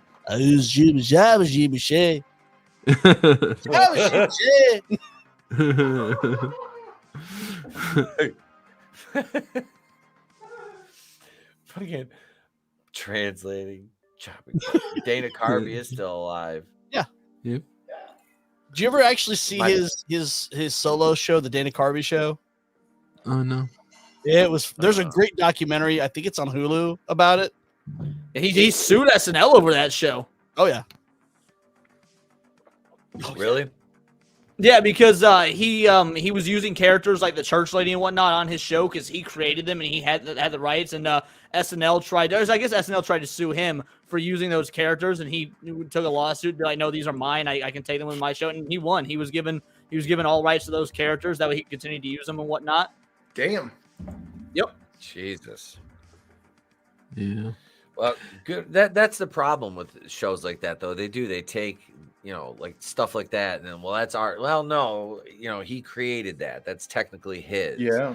Well, and they try to screw him out of it and think that the actor won't push back on it. Well, you remember Tracy Ullman? She did the opposite. Yeah. She tried to sue Matt Groening and all of them for The Simpsons. Yep. I breastfed The Simpsons. It's like, no, you didn't. You had absolutely nothing to do with The Simpsons. Yeah. No, you let it. It was a short that was featured on your show. I remember that, dude. I remember. My mom used to watch the Tracy Ullman show, and yeah, it was a short that was featured on her show, and then all of a sudden it was on Fox and got a network deal. And dude, the Simpsons were fucking huge forever. Like 89, man. Yeah, December 89. Yeah, that was amazing. I still remember watching Liquid Television and the Frog Baseball. Yes, Beavis and Butthead bit. Oh, remember Eon Flux on Liquid Television? Yeah. Every episode the bitch dies. That show was just creepy because like her body proportions were just all sorts of wrong. Yeah, dude, the fucking so opening wrong. had her like eyelashes eat a fly. That's like scarred me, dude. Oh shit. God, so much Like good stuff. he has like that. literally no spine, no ribs. Where is her Where are her organs? And if Papa Cotton's still in the chat, we're gonna play 2 minutes and 45 seconds of Norm Macdonald talking about OJ Simpson, folks. So Yes. What got him fired from SNL? Yep, I think this was the OJ like clip I put together with Norm, but here we go because I love Norm Macdonald. I'll take the hit for this one. Potential jurors for the O.J. Simpson case were asked to fill out a 75-page jury questionnaire this week. In the entire state of California, only one person got a perfect score.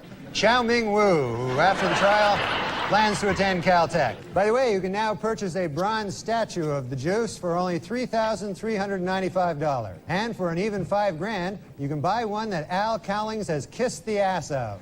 O.J. Simpson's new fitness video was released this week, and hitting the shelves next week, Simpson's newest video, Dorf on Stocking. According to retailers, the most popular Halloween mask this year is O.J. Simpson, and the most popular Halloween greeting is, I'll kill you and that guy who's bringing over your glasses, or treat. And the Pope came out with a book this week, which contains a series of essays examining faith and morality, today's secular world, and the changing role of the Catholic Church as it approaches the 21st century. The book is entitled, God Himself Told Me That O.J. is Guilty. In other book news, Prince Charles released an autobiography in which he states that he never loved Princess Di and that his father pressured him to marry her. The book is entitled, Of Course O.J. Did It. I mean, come on. In his book, O.J. Simpson says that he would have taken a bullet or stood in front of a train for Nicole. Man, I'm going to tell you, that is some bad luck when the one guy who would have died for you kills you. That's probably... And O.J. announced this week that he's coming out with a new book called I Want to Tell You. And if it's successful, O.J. will work on yet another book entitled From Football to Prison. My 25 years of showering with other men. And finally, in honor of the 50th anniversary of their first publication, Random House will be releasing special commemorative issues of many Dr. Seuss classics. The first to hit the bookshelves will be Green Eggs and Ham and O.J. is Guilty. Judge Ito was interviewed this week by a local TV station in Los Angeles. Asked by the interviewer if it was appropriate for a supposedly impartial judge to be on TV with his case still pending, Ito said, maybe not, but how appropriate is it to kill your ex-wife? It was revealed today that O.J. Simpson told police that Nicole Brown Simpson used to beat him up. He also claimed that she and Ron Goldman killed him. O.J. Simpson's lawyers have decided to skip hearings on DNA evidence and go right to trial. Asked why they did this, the lawyers replied, we want to get O.J. acquitted as speedily as possible so he can get back to doing what he does best. Killing people.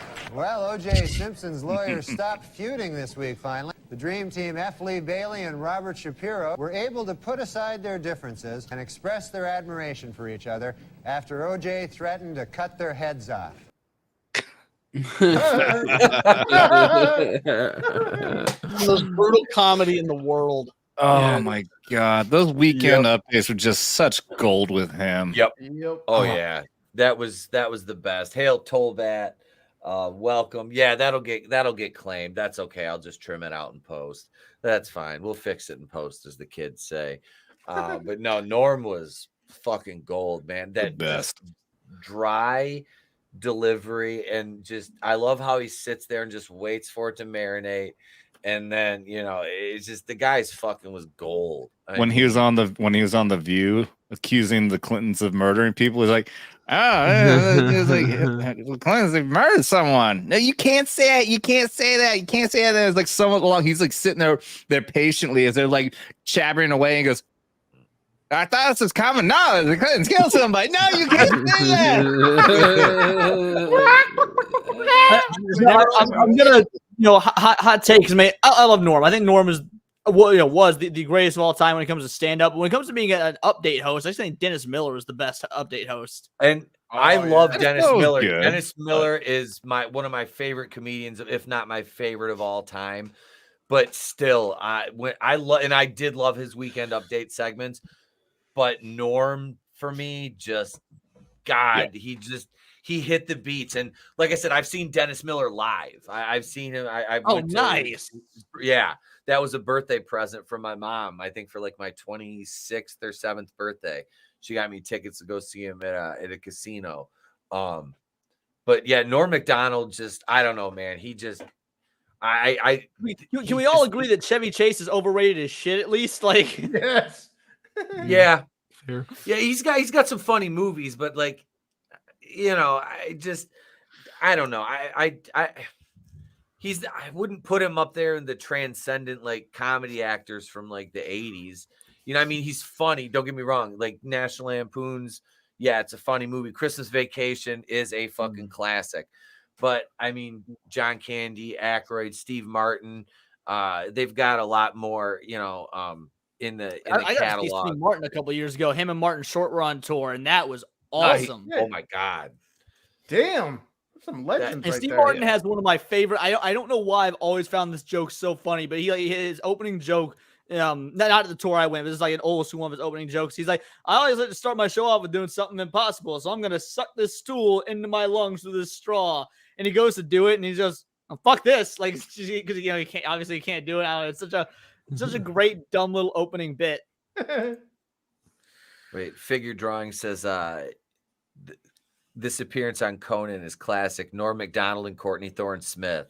All right, I'm looking it up right now. Is that the chairman of the board clip?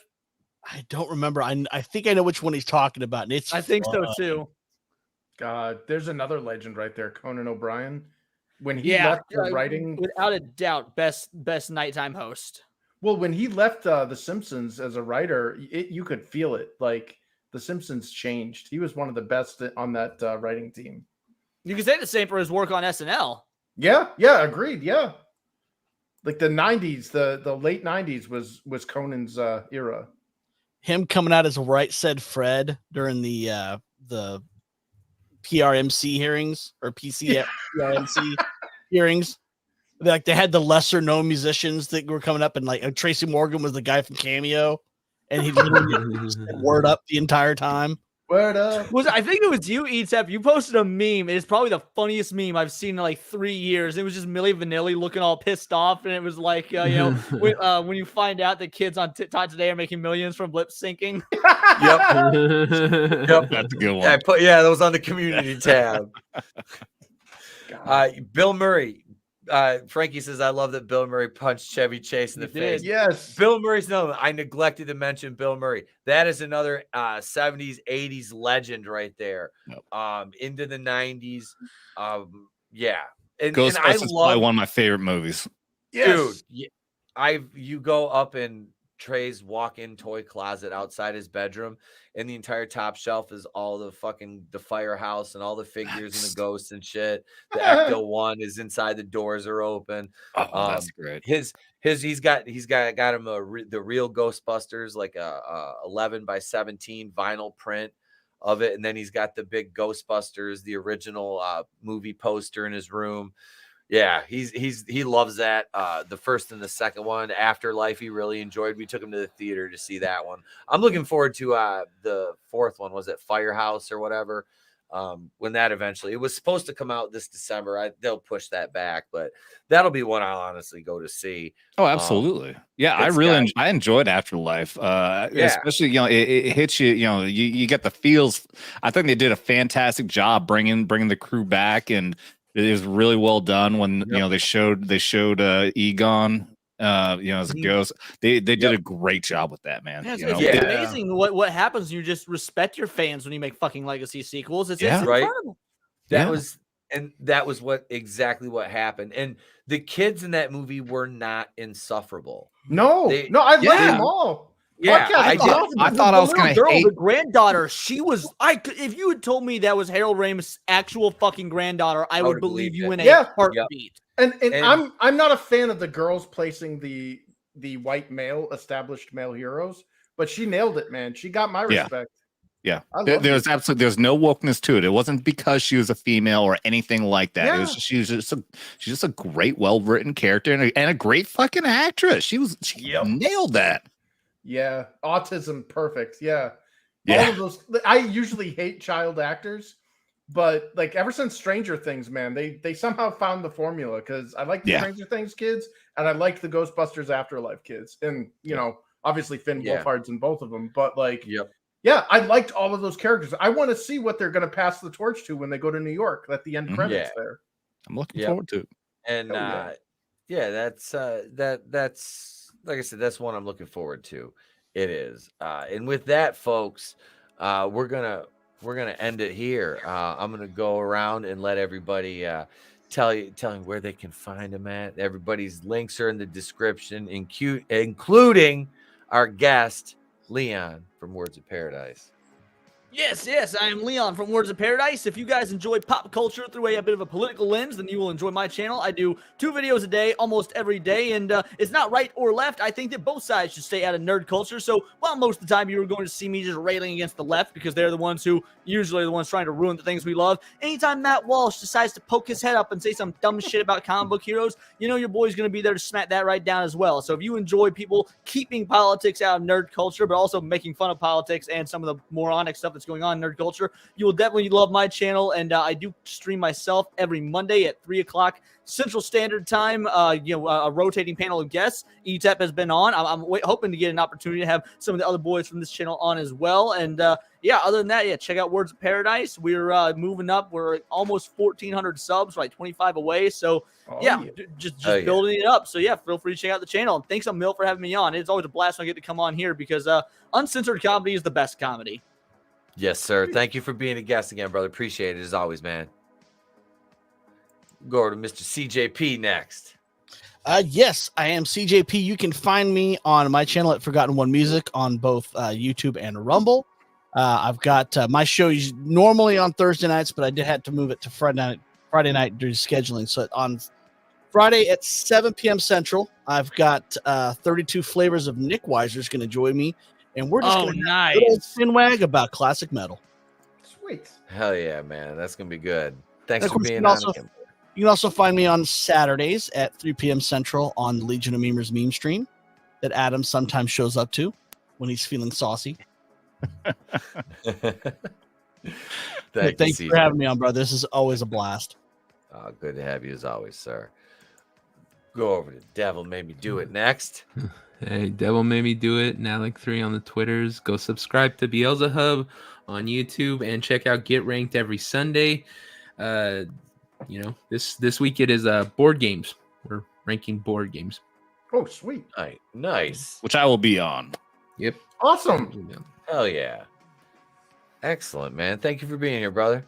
Oh, no problem. Go over to Mr. Chris Fisk next. Oh yeah. Please buy my book. It's real good. You can head on over to InfinitaleChronicles.com and check out my book stuff. If you like fantasy stuff, I think you'll really enjoy this. Harkens back to the 90s adventure cartoons. So it's definitely not any of that preachy modern crap that we're seeing today.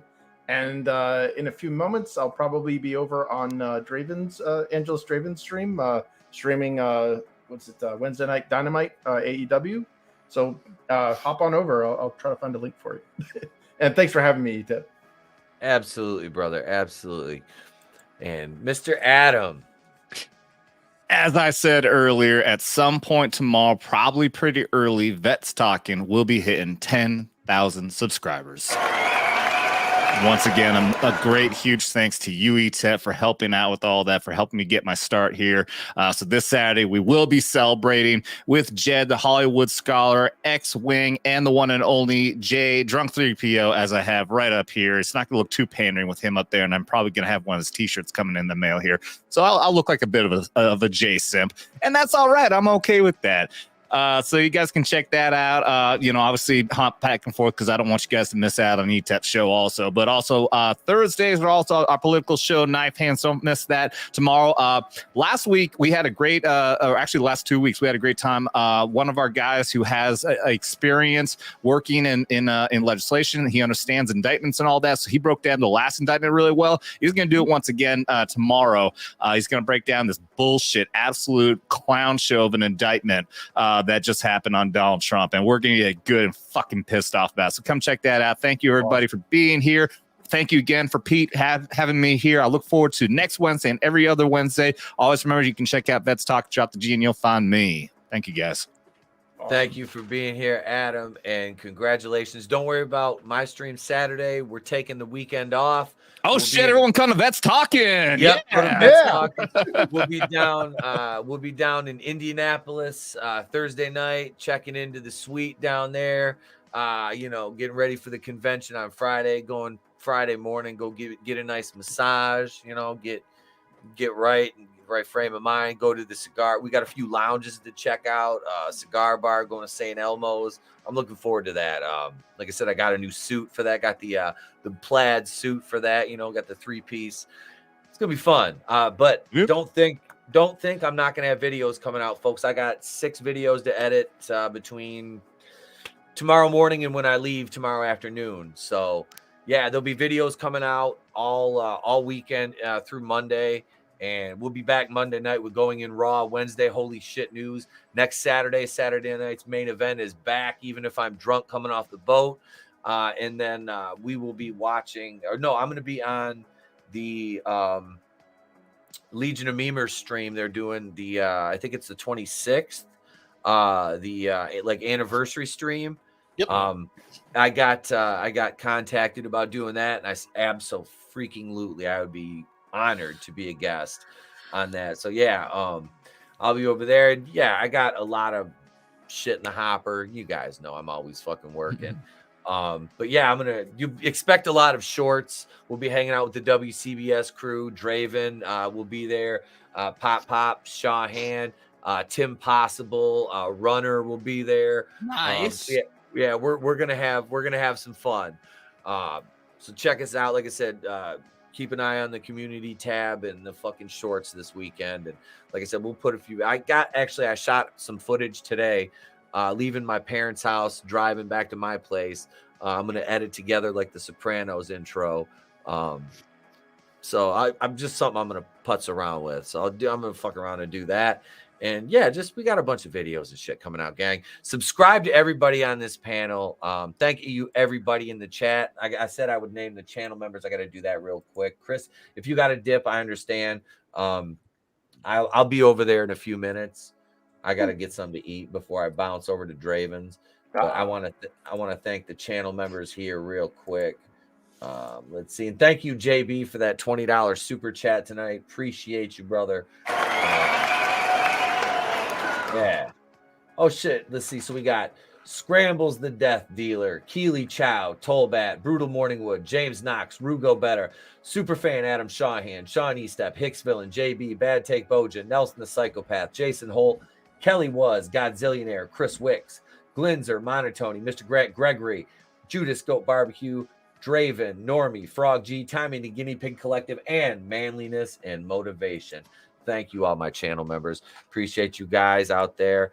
The subscribe star backers, appreciate y'all. And we're on Teespring under New Wakuian Order, the place to be reviews, and Going In Raw. You can get our merchandise there, folks. Thank you very much for being here. We will catch you guys live when we're back Monday. Check out the videos all weekend. I'm Etep Wakuian from the place to be reviews. We've been here with all you. If we don't see you, have a great day, a pleasant tomorrow, and I will catch you on the next one.